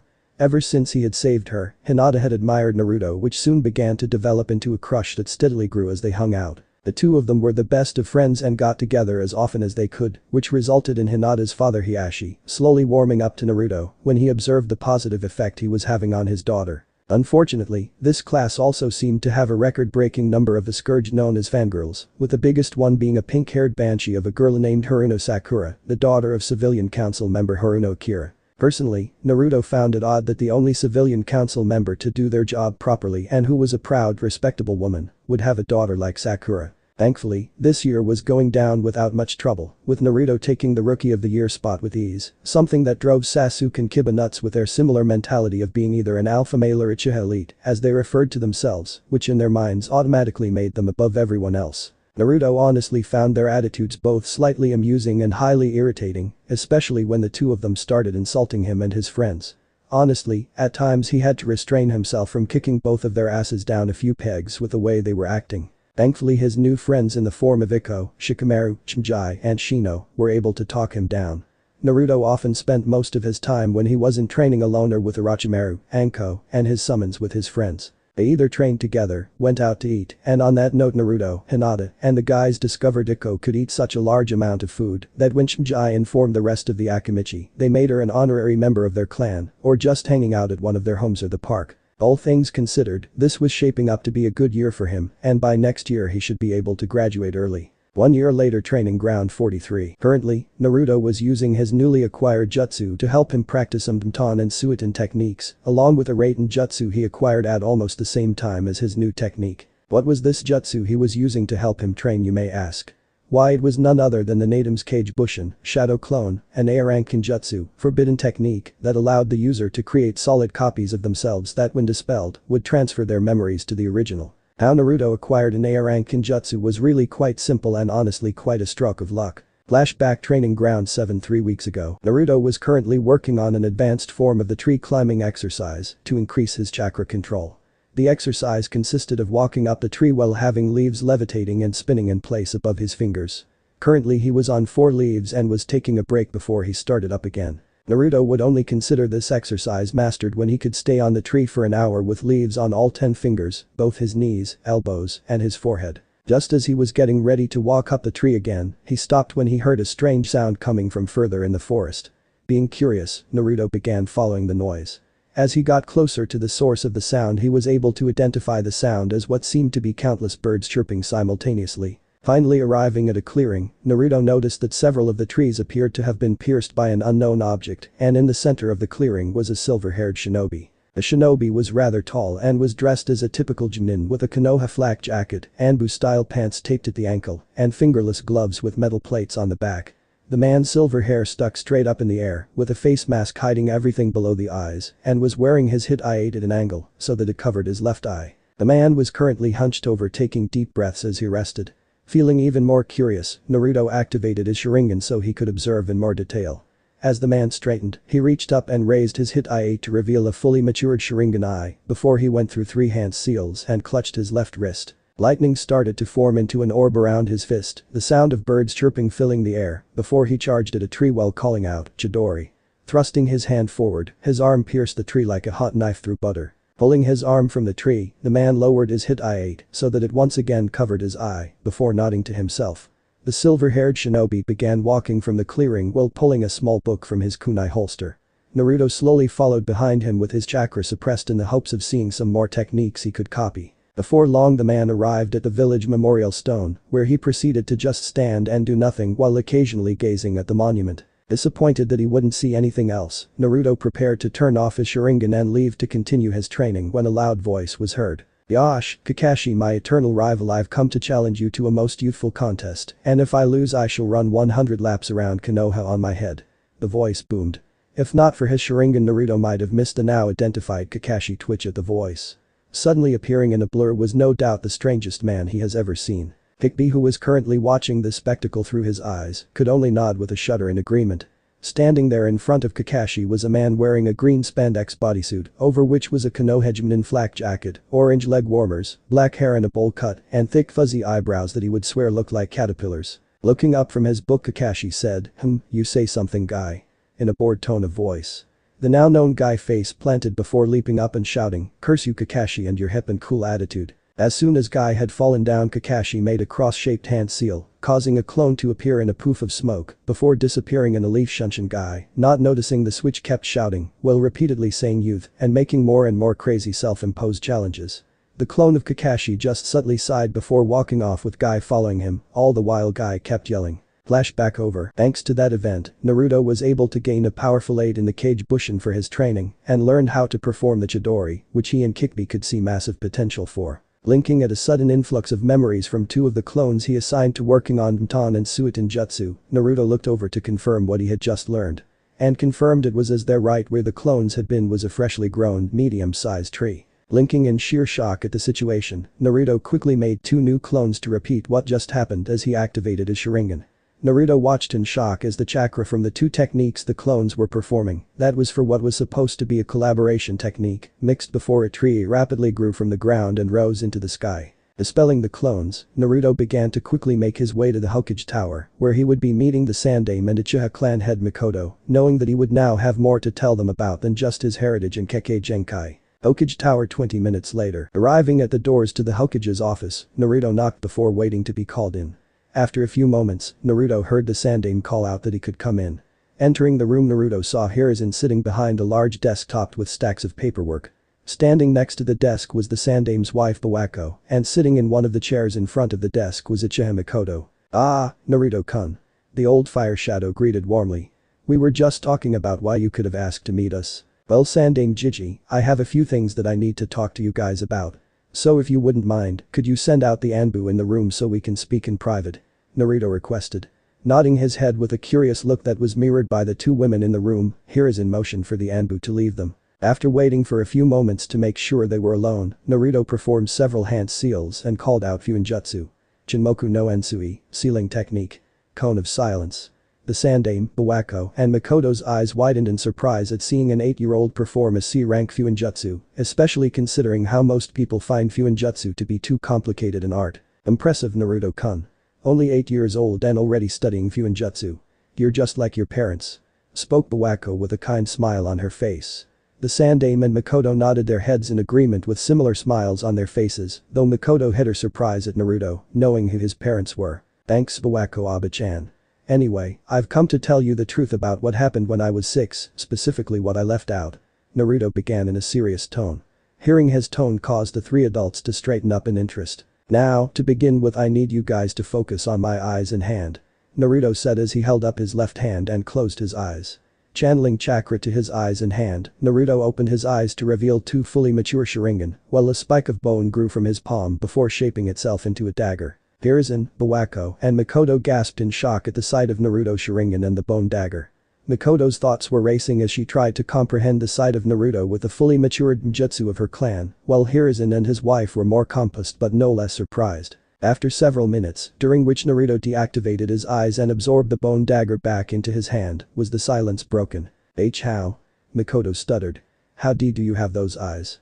Hiruzen and Bawako were wondering the same thing. I'd like to know as well, Naruto-kun, as well as how you have the Shikatsu-myaku of the Kagaya clan, especially since to my knowledge, you don't belong to either the Uchiha or Kagaya clans.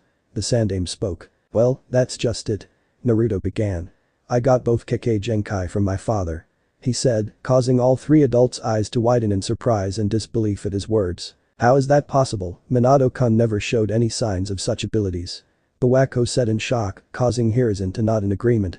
Indeed, not once in all the years that I've known him has he even hinted at having such abilities. The Sandaime said as he thought back to all of his interactions with his successor. That's because he hid them due to who his parents were, specifically his father. Naruto explained.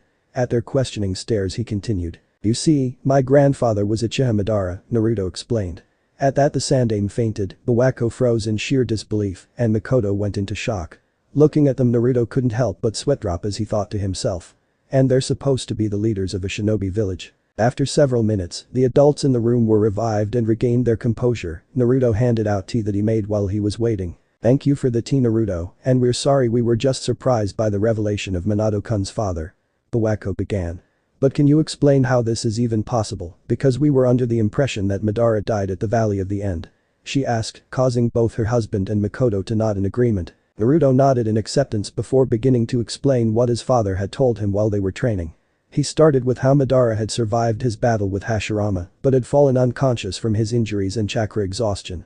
About how he had been saved by a woman who would years later become his lover and then wife. How his grandmother had explained her family history before they married and later on had a son and spent 5 years as a happy family before tragedy struck in the form of his grandmother Hanako being killed by AIM Shinobi. Madara's brief rage followed by tremendous grief at the death of his wife and unborn child before coming to the decision to continue his former plans, and finally the month he spent training Minato before leaving him at Konoha. After he was finished, the adults took a few minutes to organize their thoughts and emotions. They couldn't help but feel sadness for Madara. He had finally found peace, love, and happiness, only for it to be ripped away by the death of his wife and unborn child. Finally it was the Sandaime who spoke. So, Madara had been still alive, and who would have thought Madara would have a child, though I guess Minato had to get his skills and talent from somewhere. The Hokage said, with the 2 women nodding in agreement. Agreed, still this would explain a few things, like how Minato-kun was able to fight at high speeds without getting tunnel vision. Makoto said with a thoughtful expression. Well, Naruto-kun, we will guard this secret until you're ready to show everyone who you really are, and remember, you now have 4 legacies to continue. Your mother's Uzumaki clan, your father's, Madara's, and your grandmother's Kagaya clan legacy. Bawako said with a smile towards him, with her husband and Makoto nodding in agreement. You don't need to worry. I don't plan on revealing anything until I'm strong enough to protect myself, my friends and family. Especially since both my father and grandfather had a real talent for pissing off Iwa, and I neither want nor need problems right now. Naruto replied with a chuckle. But they did. The 3 adults thought as they remembered how Iwa had suffered at the hands of both Namikaze Minato and his now revealed father Uchiha Madara. Besides, when I reveal who I am, they'll regret trying to hurt me or Aunt and I care about as I burn their village to the ground before salting the earth so it'll become uninhabitable. Naruto said in a cold, serious tone that sent a slight shiver through the adults. I wouldn't put it past them, Naruto-kun. The Sandaime Tsuchikage, Rumtenba no Noki of both scales, is an old and stubborn fool, so you'll need to be careful. Said the Hokage. Makoto then decided to ask Naruto something that was bugging her. Naruto-kun, she began, catching Naruto's attention. I was wondering how it was possible for you to have a fully matured sharingan, especially since it's rare to even awaken it so early in life. She asked. Naruto smiled before answering. That is both simple, yet complicated. You see, I awakened both my Sharingan and the Shikatsu when I was 5 years old after some Chunin tried to attack me. After I escaped, I fell unconscious and appeared in my mindscape. There I met my 2SAN father, who proceeded to explain everything to me before he began training me on how to properly use my Kekkei Genkai and advance my Sharingan. He explained before smirking. However, when that Kumonin tried to kidnap Hinata-chan, my Sharingan evolved into its Manjikam form. Saying this, he activated his Sharingan before channeling more chakra into them, causing the Tomo to spin rapidly before fusing into a new pattern. Naruto's Manjikam took the appearance of a red six-pointed star on a black background with a black six-pointed flower-like shuriken design with 6 red dots on it, one for each blade, overlapping it. At the sight of Naruto's Manjikam, Mikoto fainted, Hiruzen keeled over in shock, and Bawako collapsed in disbelief. Naruto couldn't help himself and snickered at the sight before moving Bawako over to the office's couch and putting Mikoto back into her chair. It wasn't until 10 minutes later that the 3 adults began to stir from their various resting places. After another 3 minutes, everyone was up and giving Naruto looks ranging from shock to serious and stern. The looks of shock were from the Sandame and Bawako, with Mikoto giving him a stern and serious expression. It was Mikoto who broke the silence. "Naruto, start talking." She began, her entire being completely serious. "How do you have those eyes, and you had better not have been using their powers. If you were taught about the Sharingan, then you should know how dangerous those eyes are for the user." She finished. Bawako and Hiruzen looked at her in confusion before Hiruzen asked, "Excuse me, but how are those eyes dangerous to the user? I know of the Manjikam's power from Tobirama-sensei's stories, but I've never heard of anything that could be dangerous to the user." He questioned. It was Naruto who spoke. "Digi," he began, getting the Sandame's attention, "she's talking about how the Manjikam causes the user to go blind with repeated use of its abilities."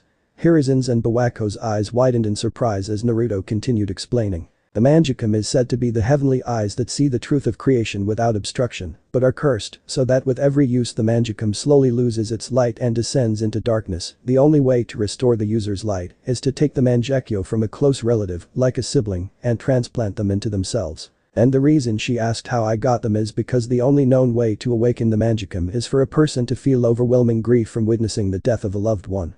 Hiruzen and Bawako looked horrified at what gaining and using the Manjikam entailed. Before they could sink further into their horror, Naruto decided to ease their worries. "However, thanks to my lineage, I don't have to worry about any of that." At this, not only the Sandame and Bawako, but Mikoto as well looked confused before questioning him. "What do you mean, Naruto-kun?" Bawako asked. "What does your lineage have to do with anything?" Hiruzen and Mikoto nodded in agreement. "Well, to explain that I'll have to tell you about a bit of history when it comes to not only the Uchiha, but the Senju and Uzumaki clans as well." Naruto began, causing the adults to pay attention and interest. "You see, long ago the Rikidam Sennin, sage of 6 paths, was a shinobi of unparalleled power, to the point many considered him a god. During his life he had 2 sons. His eldest son, Indra, inherited a weaker version of his father's eyes that he called Sharingan and would go on to found the Uchiha clan. Meanwhile, the younger son, Asura, would inherit the sage's body and a less powerful version of his chakra and would found the Senju and Uzumaki clan. The adults were even more interested in the knowledge of the 3 clans' origins." Naruto continued. "When the sage's life was ending, he had to choose which of his sons would continue his work and so called them to explain how they would go about it. Indra said he would use strength to bring the world to peace, while Asura said he would bring peace using love. After considering both of them and their paths to peace, the sage chose Asura as his successor. However, this didn't sit well with Indra, who thought that as both the eldest and more talented son, he deserved to be the one to lead the world to peace, and as such, he challenged his younger brother to a battle over who would gain the title of their father's successor. It was a long and grueling battle, but in the end Asura defeated Indra. Indra, however, angry with this loss, decided that he would take his revenge by exterminating Asura's descendants, i.e. the Senju clan, but knew he would need more power to do so. So he decided to perform a ritual using his blood that would transform ordinary people and give them the ability to use the Sharingan. He declared that he and the people he transformed would be known as Uchiha and would stop at nothing to destroy his brother's legacy that had taken the name of Senju. The 3 adults were now hanging on to Naruto's every word but were confused about what this had to do with the Manjikam, so Bawaku decided to ask. "That's an amazing story, Naruto-kun, but what does it have to do with anything?" Both Hiruzen and Mikoto nodded in agreement, so Naruto decided to explain. "The reason it matters is because the Uchihas created by the blood ritual were not only less powerful, but there were also differences in their Sharingan. You see, the people turned into Uchiha, known as half-bloods, have different needs when it comes to activating and advancing their sharingan, with their eyes being much weaker than a direct descendant of Indra, even if their eyes are at the same level. It is incredibly rare for a half-blood to awaken their sharingan early, and in some they never awaken them, and it takes much more effort to advance their eyes to more advanced levels. Also for a pure blood, a direct descendant of Indra, the Manjukam is a natural part of the sharingan's evolution and has access to more powers and abilities than a half-blood. The main difference between a half-blood and a pure blood is that a pure blood doesn't go blind from using the Manjukam. Makoto's eyes widened at the implications. If this was true, then it meant that Naruto and other pure bloods could use the eyes indefinitely. Naruto-kun, the Sandaime said, gaining everyone's attention, what do you mean that a half-blood's eyes are weaker and that a pure blood has access to more powers and abilities? He asked curiously, with Makoto and Bawako also gaining curious expressions. Naruto smiled as he answered. What I mean is that a pure blood's perception is much stronger. Our eyes can see not only a person's chakra, but their elemental affinities, along with the size and density of a person's chakra, and as our eyes advance, we can begin to see the chakra network and Tenketsu with increasing clarity to the point we can rival the Byakugan. And finally, we can use our eyes to help us discover hidden messages and images in patterns and codes. The adults looked impressed at this as Naruto continued his explanation. As for us having access to more powers and abilities with the Manjukam is due to a half-blood only able to use 3 of 5 techniques at a maximum when it comes to the Manjukam. These 5 techniques available to half-bloods and pure bloods are the Black Flames of Amaterasu, Heavenly Illumination, a technique of the right eye that unleashes black flames that can burn for 7 days and 7 nights and are unable to be put out by normal means, Tsukiyomi, Moon Reader, the technique of the left eye and one of the most powerful genjutsu in existence that allows the user to warp the target's perception of time, space, and reality to a frightening degree, Kodamatsukami, Distinguished Heavenly Gods, a subtle yet powerful mind-controlling technique that allows the user to implant false experiences into the target's memory to make them think their actions and decisions are their own, Kamui, Authority of the Gods, a Jikuken, space-time, ninjutsu that gives the user various techniques centered around their own pocket dimension, and finally Susanoo, he with the ability to help by all means, the ultimate offensive and defensive technique of the Manjukam that can only be used when an Uchiha has awakened the Manjukam in both eyes. The adults looked interested at this information with Makoto quickly connecting the dots as she exclaimed, wait. Are you saying that a pure blood can not only perform all 5 of these techniques, but there are techniques exclusive to pure bloods? Naruto nodded in confirmation before saying, yes, there are 4 techniques that are only available to pure blood Uchiha. Of those techniques, I only know of 2 of them due to being able to use them in addition to possessing Kamui and due to having unlocked the Manjukam in both eyes, Susanoo. And what would those techniques be, Naruto-kun? Asked Makoto. Naruto looked at her as he replied, well, the first technique would be Kagutsuchi, added Tool Earth Lord, a technique of the left eye that allows the user to have perfect control of any technique. Now this may not sound impressive at first, but it is a truly useful technique and when used correctly can be extremely powerful. You see, by using Kagutsuchi the user will have complete control of the technique's shape, size, how it moves, where it goes, and what it does while maintaining the technique with no chakra wastage. This means that not only could you, for instance, create a 100-foot-long fire dragon, but you could have the technique continue indefinitely, with the only chakra used being for the initial technique. The Sandaime, Bawako, and Makoto looked impressed as they thought about all the possibilities there are for such a technique, before Makoto motioned for Naruto to continue. The other technique is called Kaminusosa, Divine Manipulation. Kaminusosa is a technique that allows the user to brand various things such as plants, weapons, people, tools, really anything with a unique seal formed from the user's chakra, and telekinetically control whatever is branded that is in the user's field of vision. Naruto explained, causing the adults to nod at seeing how such a technique can be useful. Being able to manipulate anything in their field of vision would be extremely useful. Those are the 2 techniques that I know of. Naruto finished. The Sandaime took a moment to fully process the information before speaking. I see. Thank you for explaining everything to us, Naruto-kun. He said, earning a small smile of acknowledgement while Makoto and Bawako nodded in agreement. You're welcome, Jiji. However, there's one more thing we need to talk about before I go. Naruto stated, causing the 3 adults to become curious and even surprised at there being anything else they needed to talk about.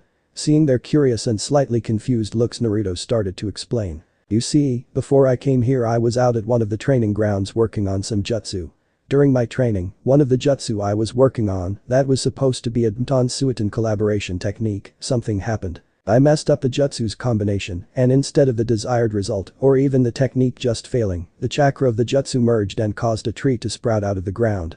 He explained, shocking the 3 adults at what such an occurrence meant.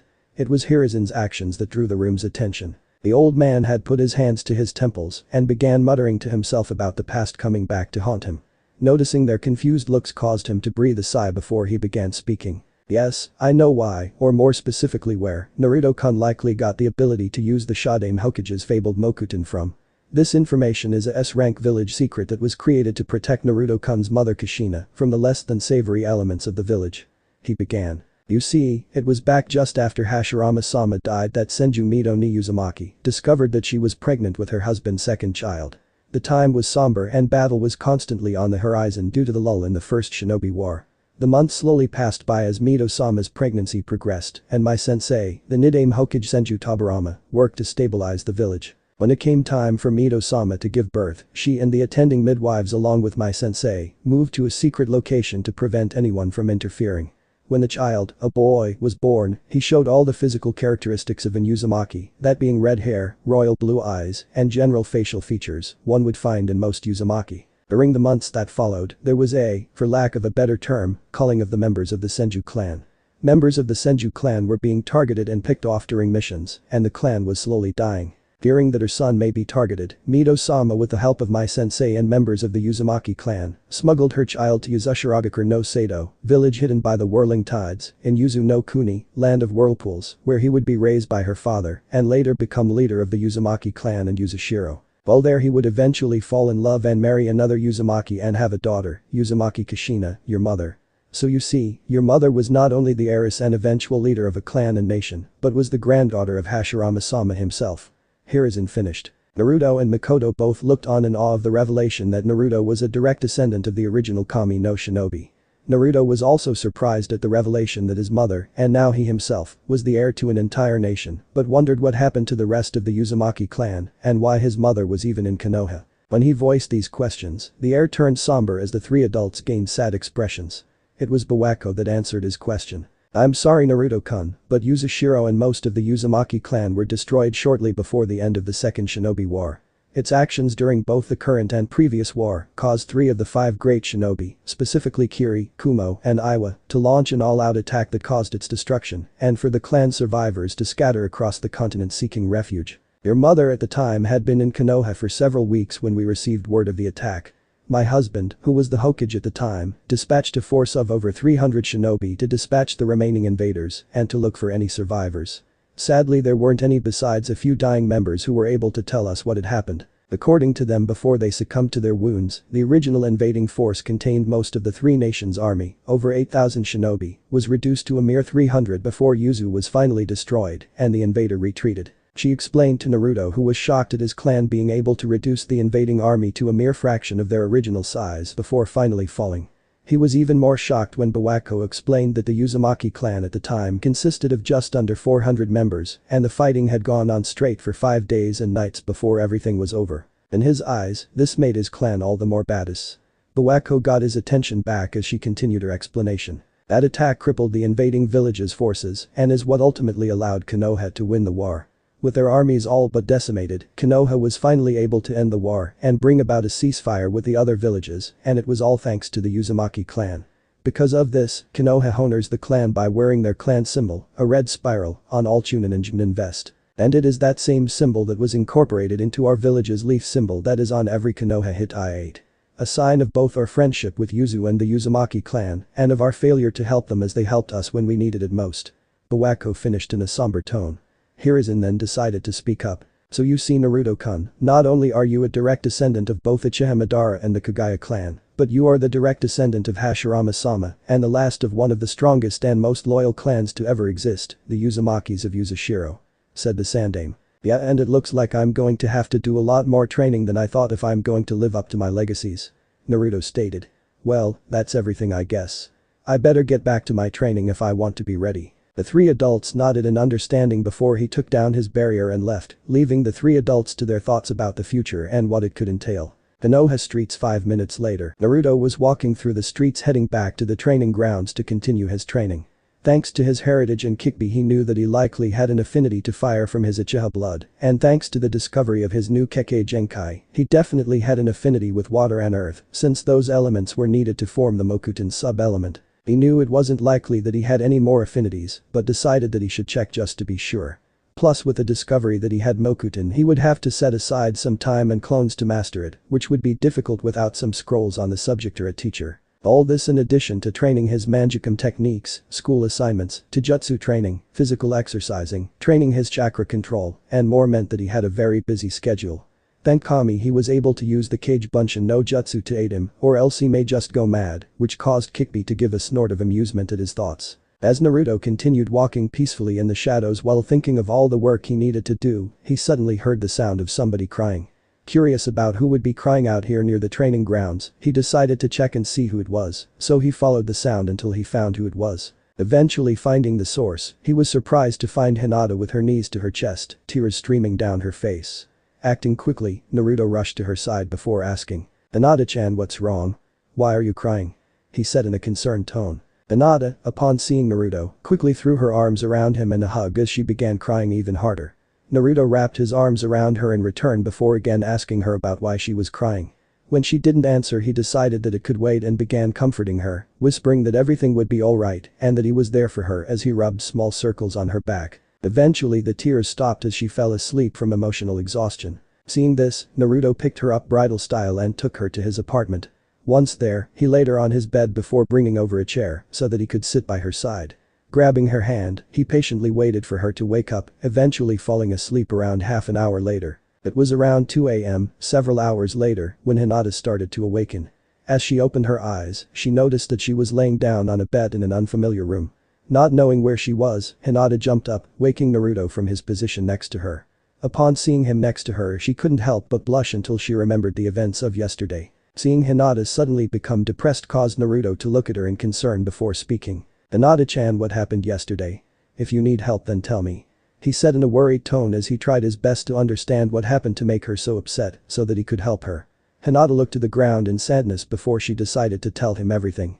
Reaching up, she began to remove the piece of cloth around her forehead to reveal a green tattoo. Recognizing it as the Haika clan's Mki no Juin Jutsu, main family's curse seal, the Keigo no Tori no Juin, cage bird curse seal, Naruto became shocked that the Haika would brand their heiress. The 2 days ago MIF father left T to attend take C care of some BB business in T the CC capital.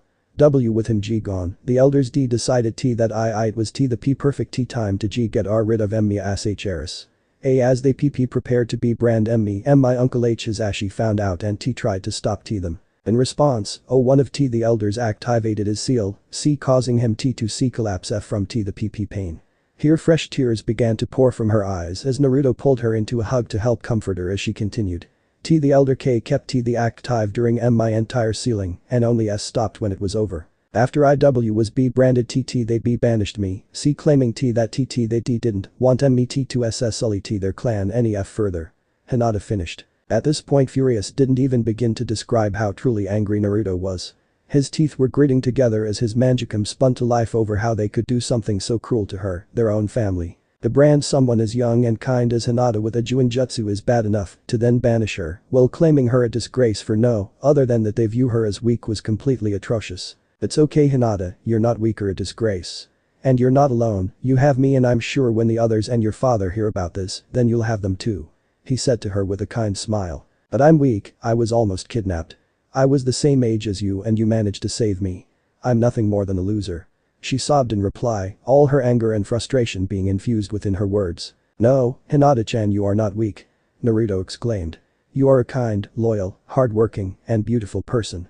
He said, taking his hand to her chin and raising her head so they locked eyes as he continued, look Hinata-chan, I'm hated by almost everyone in the village with only a small handful of people caring about my well-being. The people who hate me call me demon, hellspawn, and so many other horrible things while they do everything they possibly can to hurt me.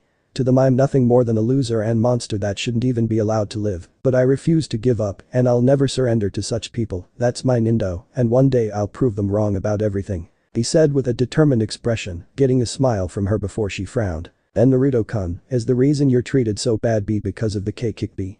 She asked, knowing that it was likely a sore subject. Naruto's eyes widened in shock. How?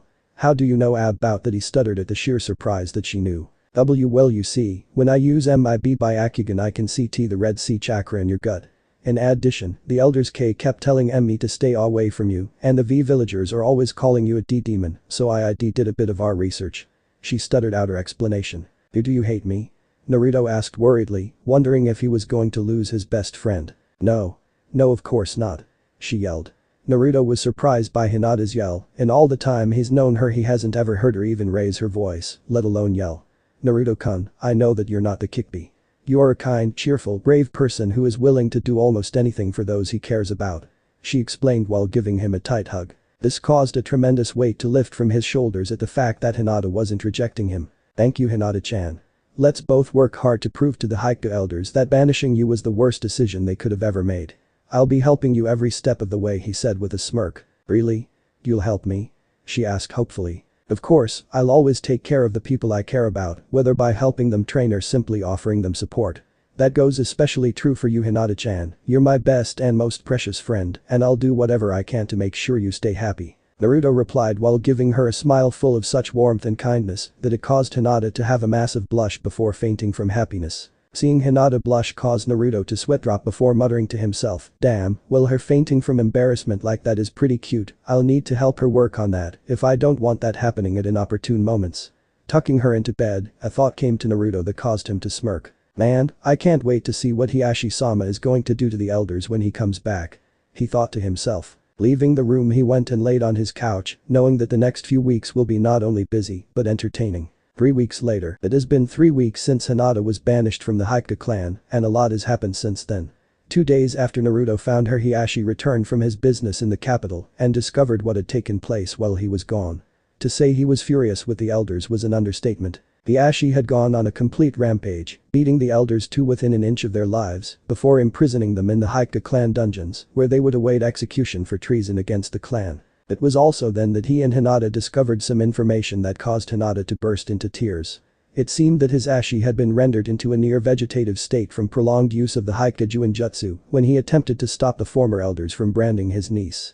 The news of his Ashi's fate was taken hard by his immediate family. The Ashi, when he heard, disappeared for a whole day into the Haiku dungeons where the former elders' screams could be heard by anyone that passed by the compound. But the person who was hit the hardest by the news was his Ashi's son Niji.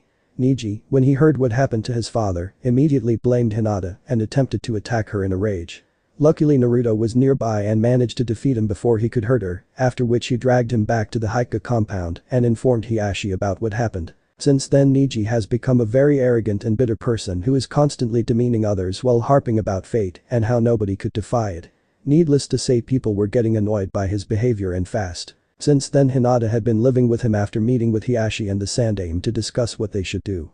Initially, Naruto wanted Hiashi to reinstate Hinata into the clan, but Hiashi explained that such an act would be a bad idea. While Hiashi may have taken care of the former elders, there are still several members of the main family who agreed with them and their actions and may target Hinata to try and force Hiashi into compliance with their desires. Another reason is that though Hinata may be his daughter and he never removed her as his heir, the fact that she was branded with the Keigo no Tori no Juin meant that she would automatically be placed with the branch family and treated like a slave. When the Sandaime asked why he didn't just remove her seal, Hiashi revealed something truly surprising. It turns out that there is no known way to remove the Keigo no Tori no Juin outside of a person's death, which is a major reason why he has been unable to abolish the seal. Without a way to remove the seal from those that are already branded, the main branch members who oppose him can threaten the use of the seal on the branch family and are able to use such threats to have their way, such as him being forced to be so harsh on Hinata during her training. Hinata was the most surprised at the revelation that her father hates the Haikaju Jutsu as much as she did, and that the reason that he has been so hard on her is because he is between a rock and a hard place. On the one hand, he wants to unite the two branches of the family and be a good father to his daughters, and on the other hand, if he tries anything, then there's a good chance that the Haiku main branch members who oppose him will harm if not kill, not only the side branch, but those he loves as well, and with Hinata being branded with the seal, that threat became even greater. It was this revelation that caused Hinata to embrace her father with tears in her eyes, that her father does care for her and her sister, but is unable to publicly show it for fear of repercussions. After Hinata calmed down, the Sandaime asked Hiashi what he thought they could do. Hiashi wasn't sure until Naruto gained an idea and asked why Hinata didn't move in with him. At their questioning looks he explained that by having Hinata move in with him, he would be able to watch over and help her, as well as the Hokage would be able to discreetly assign a guard to watch out for any funny business under the pretense of helping them settle in and teaching them the various things that they need to know when it comes to living together. Hell, if needed then they could have the guard act as a long-term caretaker until they both graduated from the academy. The two adults considered the idea and could tell that it had merit.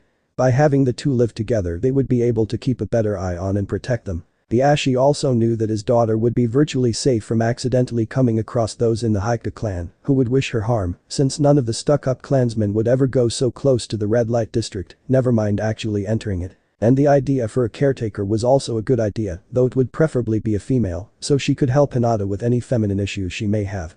A strong man who wants to protect his daughters Hiashi may be, but even he dreads the day when he has to give his daughters the talk. With Hinata's situation taken care of, the two of them had gone back to his apartment to get their living arrangement settled.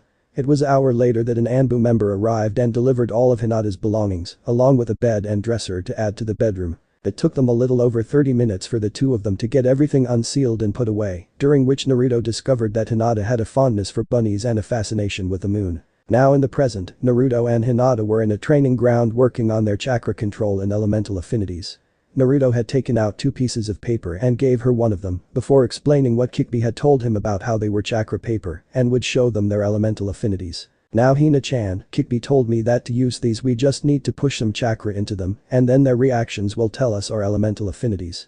For Suiton the paper will get soggy, Doton will cause it to crumble away into dust, Futon will split the paper in half, Kaiten will cause it to burst into flames, and Raiten will cause the paper to crumple. Now something else the Kikbi explained is that the strength of the reaction will indicate the strength of your affinity. For instance, if you have a weak affinity to fire then the paper will just start smoldering, while a strong fire affinity will cause the paper to produce actual flames, and the coloring of the flames will also be an indicator of the element strength. He explained, causing Hinata to nod in understanding as she paid attention to his lecture. Holding up his own paper he began speaking again. Now, I'll go first and will be using my sharingan to help me judge the chakra paper's reaction. Getting a smile from his companion, Naruto proceeded to channel his chakra and observed the paper's reaction. First, the upper right corner crumpled together into a tightly compressed ball that emitted a few sparks, then the upper right section of the paper burst into reddish-orange flames that burned the section to ash. Finally the lower 2 section crumbled and grew soggy, before seeming to fuse together and produce a small branch of wood. Seeing that the paper was finished, Naruto let it drop to the ground before turning to and observing Hinata so he could explain. Now, to explain what happened, the way the paper crumpled together into a small ball and began emitting sparks indicates that I have a powerful lightning affinity for me primary affinity. After which I have a weaker affinity to fire that comes from my Uchiha blood. And finally I have an affinity to water and earth that makes up my Mokuton Kekkei Genkai. He explained. Now it's your turn Hina-chan, just channel some chakra and I'll take care of the rest. Getting a nod, Hinata turned her attention to her own paper before channeling her chakra. The paper became soggy before crumpling together into a wet ball. Seeing the reactions Naruto decided to explain. Well Hina-chan, it looks like you have a strong water affinity, followed by a secondary, average affinity for lightning. Hinata looked surprised and shocked at the information. Wondering what's wrong, Naruto decided to ask. What's wrong Hina-chan? I thought you'd be glad to know what your affinities were. Shaking her head, Hinata responded with a slight tremble in her voice. And no, I am glad to know, but I now know why I've always had so much trouble with the Jiken. At Naruto's confused expression she decided to explain. You see Naruto-kun, the Jiken is a Danton-based Taijutsu style, and I have an affinity for water and lightning, both of which oppose earth. That means that it is incredibly difficult, if not impossible, for me to perform the standard Jiken.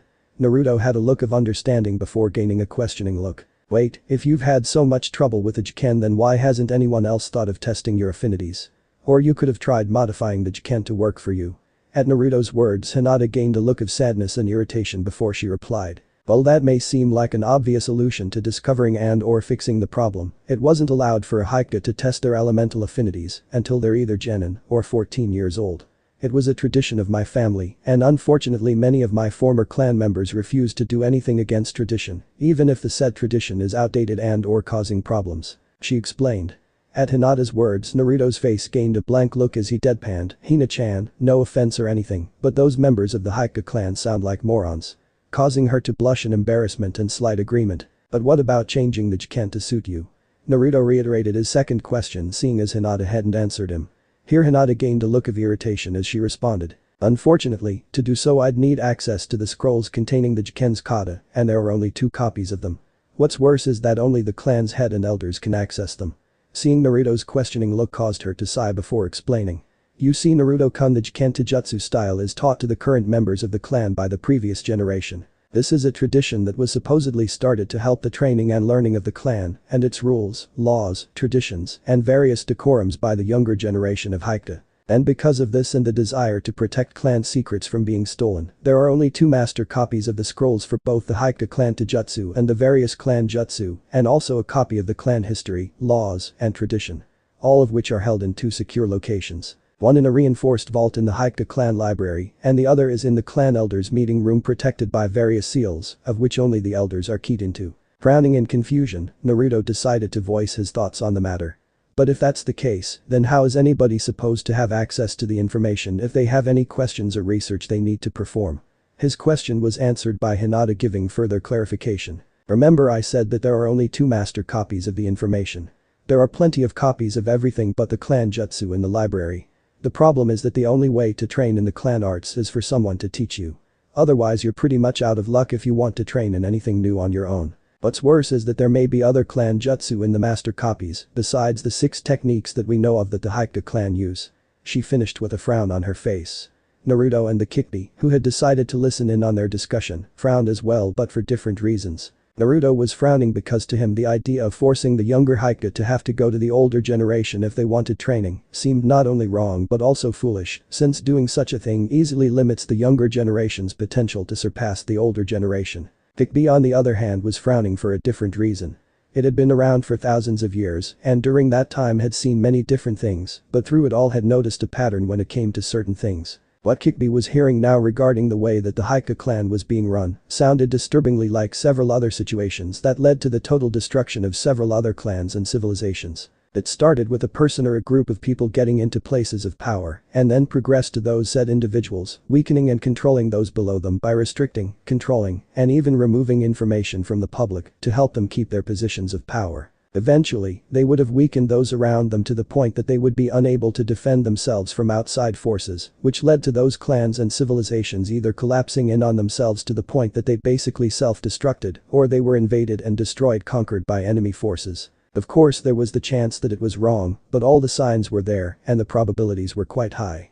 And if Kyuubi was right, then there was a chance that not only was the kid's new friend in danger of those who will be willing to do anything to maintain their power, but so was the kid, since those same forces won't be willing to leave any witnesses or evidence of their actions. So it would be best to warn the kid on the off chance that it was right. Hey, kid.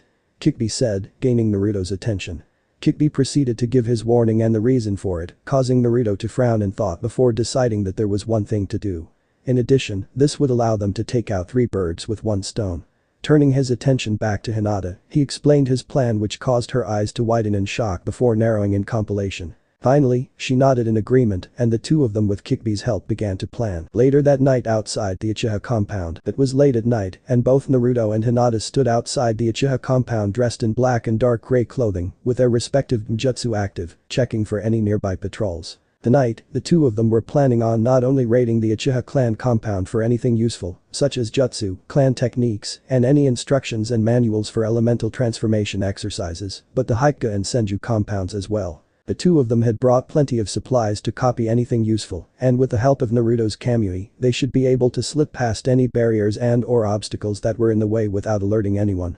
After making sure the coast was clear, the 2 infiltrators ran up to the wall where Naruto proceeded to shift his jutsu to its Mangekyou form before grabbing Hinata's hand and activating Kamui, allowing the both of them to walk through the wall and enter the compound. Heading towards the corner of the building by the street, the 2 stopped for a moment to ensure the coast was still clear before they stealthily moved over toward the main building that would house the clan's library and archives. They quickly reached the building and quietly slipped through the front door and headed down the hallway, checking the doors they passed to see if the library was behind one of them. It was 3 minutes later at the 6th door that they found their target. Quickly entering the library, Naruto quietly closed the door behind him before making 3 kage bunshin, 1 to stand guard at the door in case someone came by, and the other 2 to help Hinata and the original to find and copy down anything useful. Looking around, Naruto and Hinata saw the library was divided into sections marked ninja arts, clan history, and records and diaries. ordering the 2 clones to check out the clan history and records and diaries and to make more clones if they needed help. Naruto and Hinata headed over to the section marked Ninja Arts and discovered that it was further divided into sections for each individual elements. Along with a few sub-elements that the clan had encountered over the years, they may not be able to use the techniques, but that didn't mean that the Uchiha clan weren't going to copy and analyze the techniques in case one of their future opponents used them against them. Iram ninjutsu, medical ninja techniques, non-elemental jutsu, Taijutsu, Jinjutsu, and such things like the Shunshin. And finally a very small section on elemental and chakra manipulation that included several advanced chakra control exercises and some information of Inten, Yin spiritual release, and Imten, Yang physical release. Making several more clones to help, the 2 of them started going through a few scrolls before Hinata said, "They're all blank." Getting a confused look from Naruto before he gained a look of realization. "No Hina-chan, they're not. I can see the instructions just fine. I'm guessing that only someone with Uchiha blood can read these scrolls as an added security measure to keep the information from being stolen by any enemies. To anyone not of Uchiha blood, the scrolls will appear blank. It's really quite ingenious," Naruto explained, getting a look of realization from Hinata before she frowned. "Don't worry, I'll read them aloud so you can help copy them so we can both learn them later," he said, getting a nod of agreement and a quite high "right" from her before he turned back to work. Going through the scrolls, the 2 young shinobi in training gained several techniques from each section. Haten, fire release. Haten. Bunkakik no jutsu, great fireball technique. The user gathers chakra before launching a massive fireball from their mouth at the target that burns on contact. It can also be released as a continuous flamethrower. C rank technique. Haten. Msenka no jutsu, phoenix fire technique. Sends a volley of small fireballs at the target that burn on contact. Number varies depending on the amount of chakra used. C rank technique. Haten. Rika no jutsu, dragon fire technique. The user sends a compressed fireball in the shape of a dragon's head at the target. Even out of range, its power and reliability are stressed. C rank technique. Haten. Murka no jutsu, great dragon fire technique. Improved version of the Kurikten no jutsu. B rank technique. Haten. Kurikten no jutsu, fire dragon bullet technique. Created by the Sandaime Hokage. The user needs chakra, then breathes fire from their mouth which are then manipulated into the shape of a dragon and then divided to strike the target from the left, right, and center, reducing the target to ash with a focused strike. B rank technique. Haten. Zukaku no jutsu, intelligent hard work cranium carver technique. The user fires a small fireball that erupts into a giant firestorm after making contact with a surface, causing widespread destruction to the area and is difficult to evade. B rank technique. Haten. Heisekish no jutsu, ash pile burning technique. A technique where the user releases a cloud of gunpowder composed entirely of ash that stays in the air, surrounding the target and which can be used as a smokescreen. The user can ignite the cloud, burning the target in a violent explosion, with a piece of flint placed on their teeth beforehand. Suiton, water release. Izubushin no jutsu, water clone technique. The user creates a clone made of water that possesses 10% of the original strength. B rank technique. Izu shuriken bunshin no jutsu, water shuriken clone technique. The user creates and fires off water in the form of shurikens at the target. The numbers vary with the amount of chakra put into the technique. D rank technique. Izu no muchi no jutsu, water whip technique. The user creates one or more whips of water that can restrain or do damage to the target. C rank technique. Suiton sushma no jutsu, water colliding wave.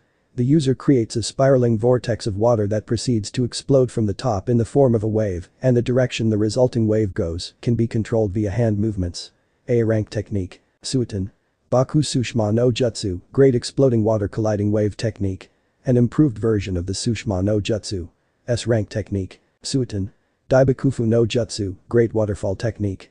The user directs a large volume of water from a pre-existing source or expelled high into the air from the mouth. To manipulate so much water at once requires a great deal of chakra. Once high enough, it cascades down onto the targeted area, resembling a giant waterfall. A rank technique. Suiton. Suriken no jutsu, water dragon bullet technique. The user manipulates water into the shape of a dragon, which they then direct at a target. The water crashes upon the target, dealing significant physical damage. B rank technique. Suiton. Sujinheki no jutsu, water formation wall technique. The user spits a stream of water from their mouth at the ground, which circles around them and rises upwards to create a clear wall. If the user is standing on a body of water, they can instead create the wall from their surroundings. The wall defends anyone within its perimeter from attack, with the wall's strength, and how long the wall lasts is determined by the user and how much chakra is put into the technique. C rank technique. Suiton. Surum no jutsu, water prison technique. The user traps the target in a sphere of water that can come from the user or their surroundings. The water that makes the sphere is noticeably heavy, which restricts the target's movement and breathing. The prison must be maintained either by the user themselves or a clone, preferably a water clone, by keeping their body in contact with the sphere. C-rank technique. Suiton. Tepndama no Jutsu, gunshot technique. The user creates water in their body using chakra. The user then spits the water from their mouth as fast-paced orb-shaped projectiles whose destructive potential are determined by how much chakra is placed in them. C-rank technique. Suiton. Suiton no Jutsu, water bullet technique. A highly versatile Suiton technique with many variations. After needing chakra in their stomach, the user expels a large quantity of water in the form of a powerful torrent aimed towards their intended target. C-rank technique. Oten, earth release. Iwabunshin no Jutsu, rock clone technique. The user expels earth from their mouth to form it into one or several identical clones. Unlike other clones, ones generated by this method do not disappear when struck with sufficient force, but rather break apart. C-rank technique. Oten. Directen, earth dragon bullet. After creating a mud source, the user creates a dragon-like head to shoot mud balls at an opponent. B-rank technique. Oten. Doric taiga, earth flow river. The user transforms the surface underneath their opponent into a muddy river that sweeps them off their feet and carries them downstream. C-rank technique. Oten. Domu, earth spear. The user flows earth-natured chakra through all or parts of their body, causing it to become noticeably darker, all while increasing their defensive power to become as hard as diamond. As such, this allows the user to easily be able to withstand most attacks with little to no damage, with the exception of lightning release ninjutsu. Furthermore, the destructive power of physical attacks is increased, making this a great all-purpose technique. B-rank technique. Oten. Kengan no Jutsu, fist rock technique. By encasing their arm in rock, the user can deal a powerful hardened punch against an opponent while being protected from direct contact with their target. If necessary, the weight of the rock can be increased to further increase the punch's destructive power. C-rank technique. Oten. Muguraku no Jutsu, hiding like a mole technique. This technique changes the earth into fine sand by channeling chakra into it, allowing the user to dig through it like a mole. The user can pinpoint where they are and what is happening on the surface by sensing the magnetic forces, allowing them to use such information to launch a surprise attack on the enemy or escape from detection by hiding deep underground. C-rank technique. Oten. Dachikaijo no Jutsu, underground projection fish technique. This technique allows the user to silently emerge from an earthen surface, moving as a fish does underwater. C-rank technique. Oten. Shinjutsu no Jutsu, double suicide decapitation technique. While lurking underground, the user grabs a target and drags them onto the earth, leaving only their head above the surface. D-rank technique. Oten. Dachiksenkum, subterranean voyage. A technique that transforms the earth surrounding the user into a fluid, allowing them to close in on the enemy with high speed by swimming underground. Since being under the ground is a blind spot, the target has no warning, allowing the user to launch a surprise attack. By using this technique in conjunction with a weapon, it also gains a great effect as an assault ninjutsu. C-rank technique. Oten. Yomi Numa, swamp of the underworld. The user creates a swamp by changing the ground beneath a target into mud, which the target sinks into. The mud is infused with chakra to make it sticky, ensnaring the target and preventing escape. The size and depth of the swamp are determined by the user's skill and the amount of chakra used and will ideally be made large enough for targets to become completely submerged. It is most effective when used against multiple and/or particularly large targets. A-rank technique. Oten. Dorikeki, earth-style wall. The user creates a protective wall out of earth. The user can perform this technique by either converting chakra in their body into an earthen material that they spit from their mouth or by using pre-existing earth. C-rank technique. Ton, wind release. Ton. Syakuke's no Jutsu, propelling winds technique. By letting loose a short blast of air from their hands, the user is able to fly in the opposite direction with considerable force. Can be used to either move very quickly to the side or even propel the user 50 feet directly upwards. D-rank technique. Ton. Datapa, great breakthrough. After bringing their hands to their mouth, the user will blow a large blast of wind capable of leveling almost anything in its way. A variant of the technique involves a smaller blast of wind which gets ignited with flame. C-rank technique. Ton. K's shuriken, wind shuriken. The user envelopes their shuriken in a layer of wind chakra to increase their cutting power. B-rank technique. Ton. Kazakiri no Jutsu, wind cutter technique. Using chakra or a ninja tool such as a war fan to manipulate or create an external source of wind, the user can create one to several blades of wind which are capable of slicing through their target with ease. B-rank technique. Ton. Shinkyoku, vacuum sphere. The user takes a deep breath and exhales several small blasts of wind chakra that scatter in different directions, making it very difficult for one to avoid injury. Due to the properties of this technique, the expelled blasts are capable of piercing into and potentially through an opponent's flesh. B-rank technique. Ton. Shinkjin, vacuum blade. The user exhales wind-infused chakra onto a weapon in order to increase its sharpness, range, and lethality. For example, the user can infuse a kunai to resemble a makeshift scimitar or infuse shuriken to increase their range and cutting power. C-rank technique. Ton. Atsugai, pressure damage. The user compresses a tornado-like mass of wind until it has a very high density before being released. The resulting blast can hit a vast range, inflicting massive damage on both the target and their close surroundings. B-rank technique. Ton. Repshim, gale palm. A wind release technique where the user either increases their velocity or by the user clasping their hands together, wind is compressed and transformed into a powerful gale, which has enough force to knock over a person. When used in conjunction with shuriken and kunai, the tools become more lethal as their speed is increased. C-rank technique. Raiten, lightning release. Raiten. Reikik, lightning ball. The user creates spheres of electrical energy and launches them at the enemy. When they make contact with the enemy, the spheres electrocute them and throw them back. This technique can also be used in rapid succession or fire multiple balls at once. C-rank technique. Raiten. John, false darkness. The user emits lightning in the shape of a spear from their mouth, which then pierces the enemy. Its destructive power is great enough to even pierce through rock, meaning it has a high killing potential. The user can increase the number of spears to attack multiple enemies. This, coupled with the sheer speed of the lightning, makes it a difficult technique to evade. This technique is capable of being focused into a straight beam, similar to a laser. B-rank technique. Raiten. Jibashi, electromagnetic murder. A basic lightning release technique that allows the user to create a wave of electricity from their hands. The user can vary its power from a small surge to shock an opponent to a powerful stream of lightning, capable of ripping through solid rock. B-rank technique. Raiten. Raijin Reikmchk, lightning illusion flash of lightning pillar. A jinjutsu where the user discharges electricity through their entire body in the form of an extremely bright light to disorient their target's vision. Once this is done, the user can implant images in their head, giving the user's allies the perfect opportunity to attack the unsuspecting victim while they are distracted. B-rank technique. Raiten. Amigumo, spiderweb. After kneading chakra in the body and converting it to lightning, the user places their hand on the ground, releasing a surge of electricity around them in the form of a web, which electrocutes anyone caught in its vicinity. B-rank technique. Raiten.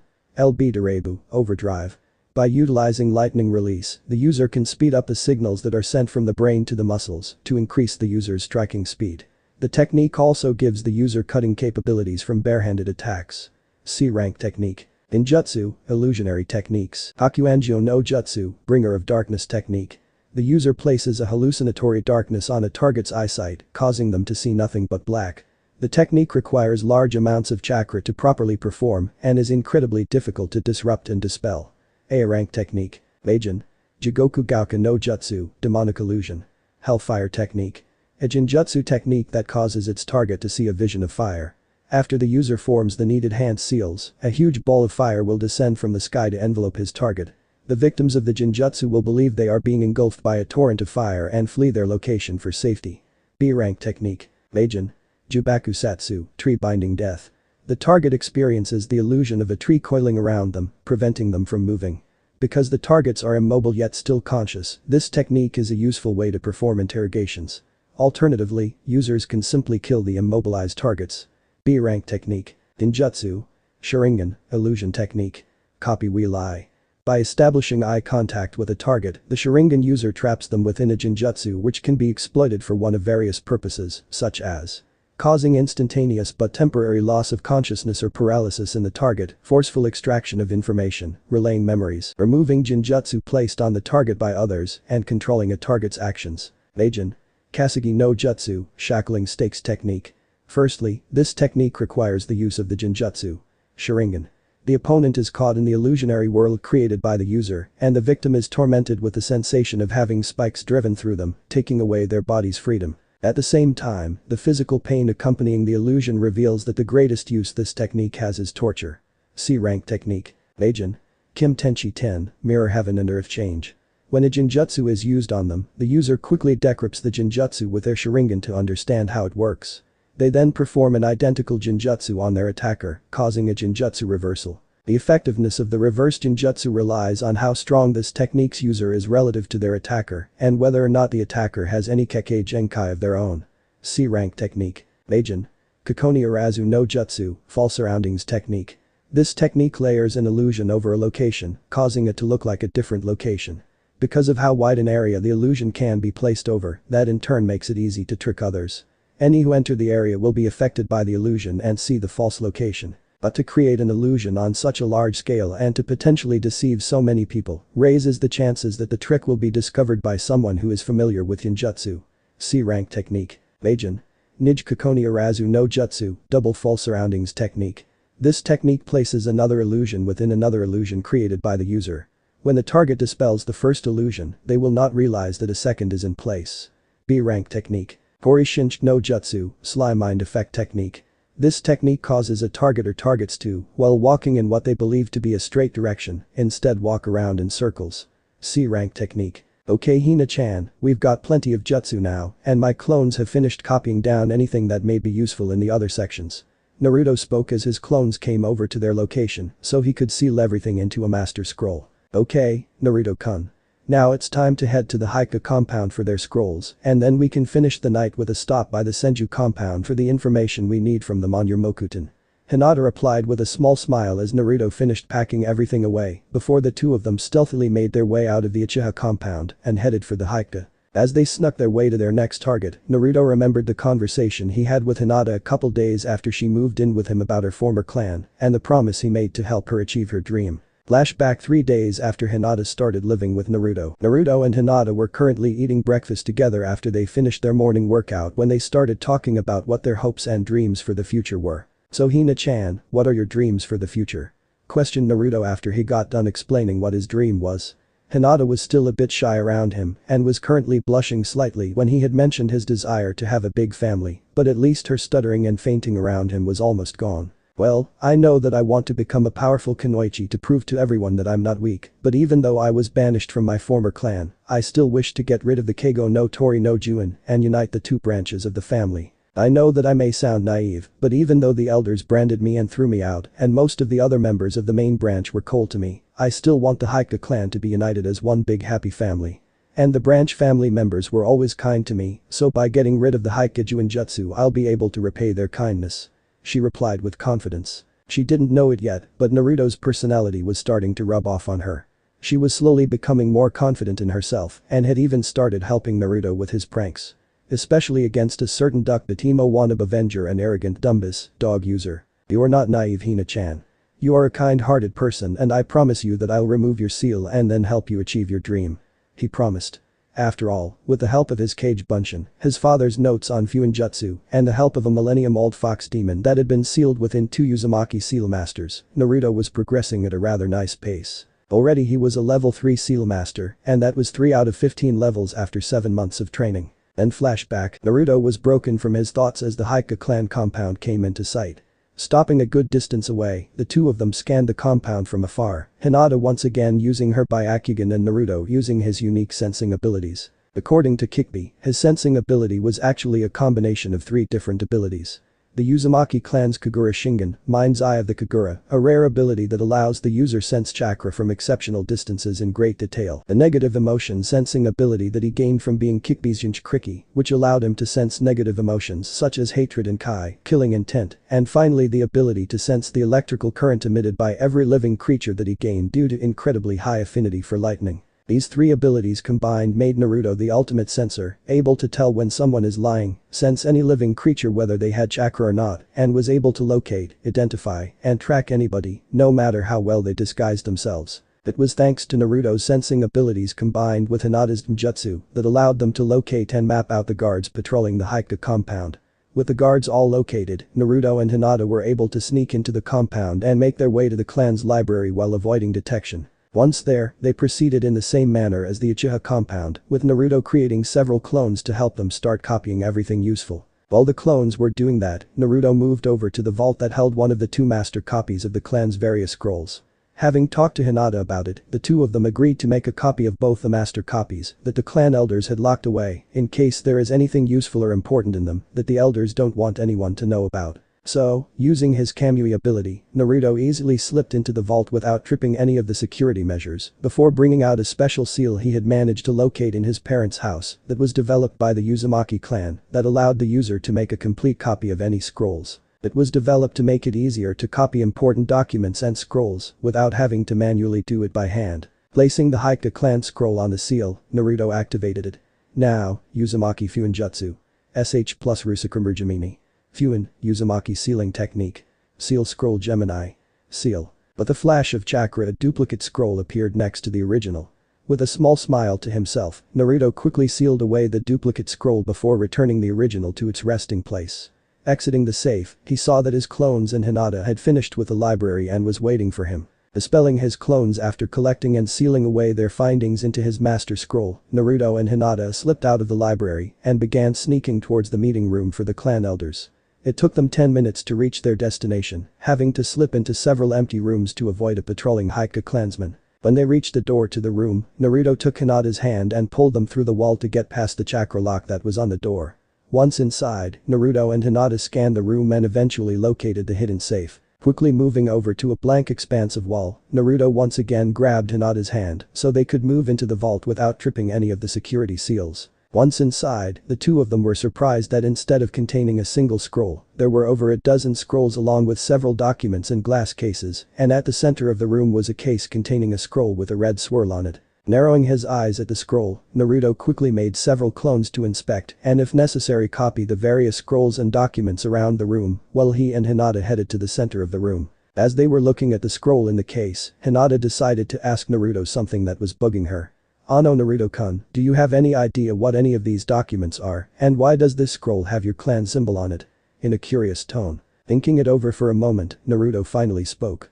"Well, Hina-chan, if I were to take a guess then I would say that the clan elders are keeping more than just a copy of the clan's various scrolls and jutsu safe. It looks to me that they have been using this room to keep any evidence of their more secretive deals and probably even documents containing any blackmail they have locked away in a room that only they should have access to.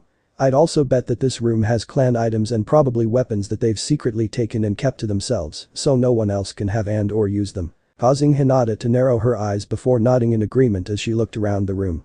In this room is probably evidence of everything the clan elders have done to take over and maintain their places of power in not only the clan, but most likely the Daim's court as well. She could remember several cases over the years at different functions that her father took her to where the elders were able to make several political deals that benefited both the clan and especially them that would have normally never happened. If Naruto was right then the reasons behind those deals was in this room and gaining the evidence of them would go a long way of not only taking down those who would wish to rule over the Hyuga clan with an iron fist but also the various people and nobles who were being extorted by them. What's more, if this room did contain artifacts and weapons of the clan that the elders have kept to themselves, then it would be a good idea for Hinata to take them for herself so she could learn to use them to help her free and unite her former clansmen.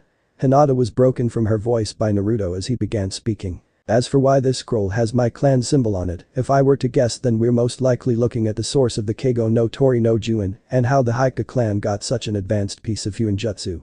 Here Hinata's eyes widened in surprise before glaring at the scroll. At Hinata's expression, Naruto proceeded to remove the scroll from its resting place behind the glass before opening and then reading it. Less than a minute later he began cursing under his breath as his hands trembled in anger. Getting a worried expression on her face, Hinata asked what was wrong. Taking a deep breath before releasing it, Naruto began to explain. "It's worse than we realized, Hina-chan.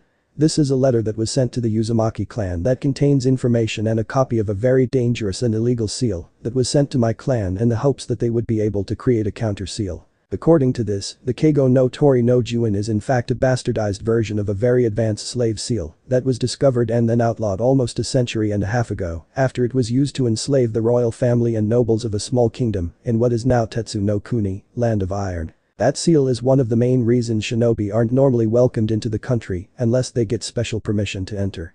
It's also the reason Tetsu no Kuni samurai don't like shinobi," said Naruto as he remembered coming across the information of the event in the Yuzu archives and then talking about it with Kikbi who had heard about the event while he was wandering the country at the time.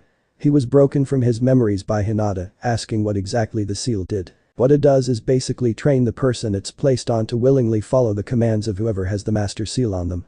It does this by introducing feelings of pain or pleasure to the person wearing the seal based on their thoughts and reactions to any commands given to them. Following the commands and thinking positive thoughts about their master will induce feelings of pleasure and happiness, while the reverse of such a thing will cause the person to feel pain. There are also sections here that influence the person's thought process to suppress thoughts of rebellion, and a section where that allows the person wearing a master seal to punish the person via extreme pain to the brain by making a specific hand seal.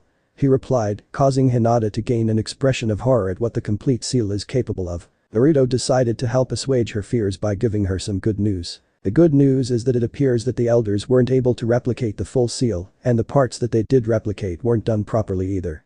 At her curious look he explained. You see, they were only able to copy the parts of the seal that cause pain to the wearer via hand seal, the part that suppresses the thought of rebellion, and a few other parts that have to do with the seal, removing all traces of itself at the death of the wearer. And those parts aren't at the level that they should be, meaning that they won't function at peak performance. He said. What's more, he continued, I think I've figured out a way to argue its use in protecting the Byakugan from being stolen.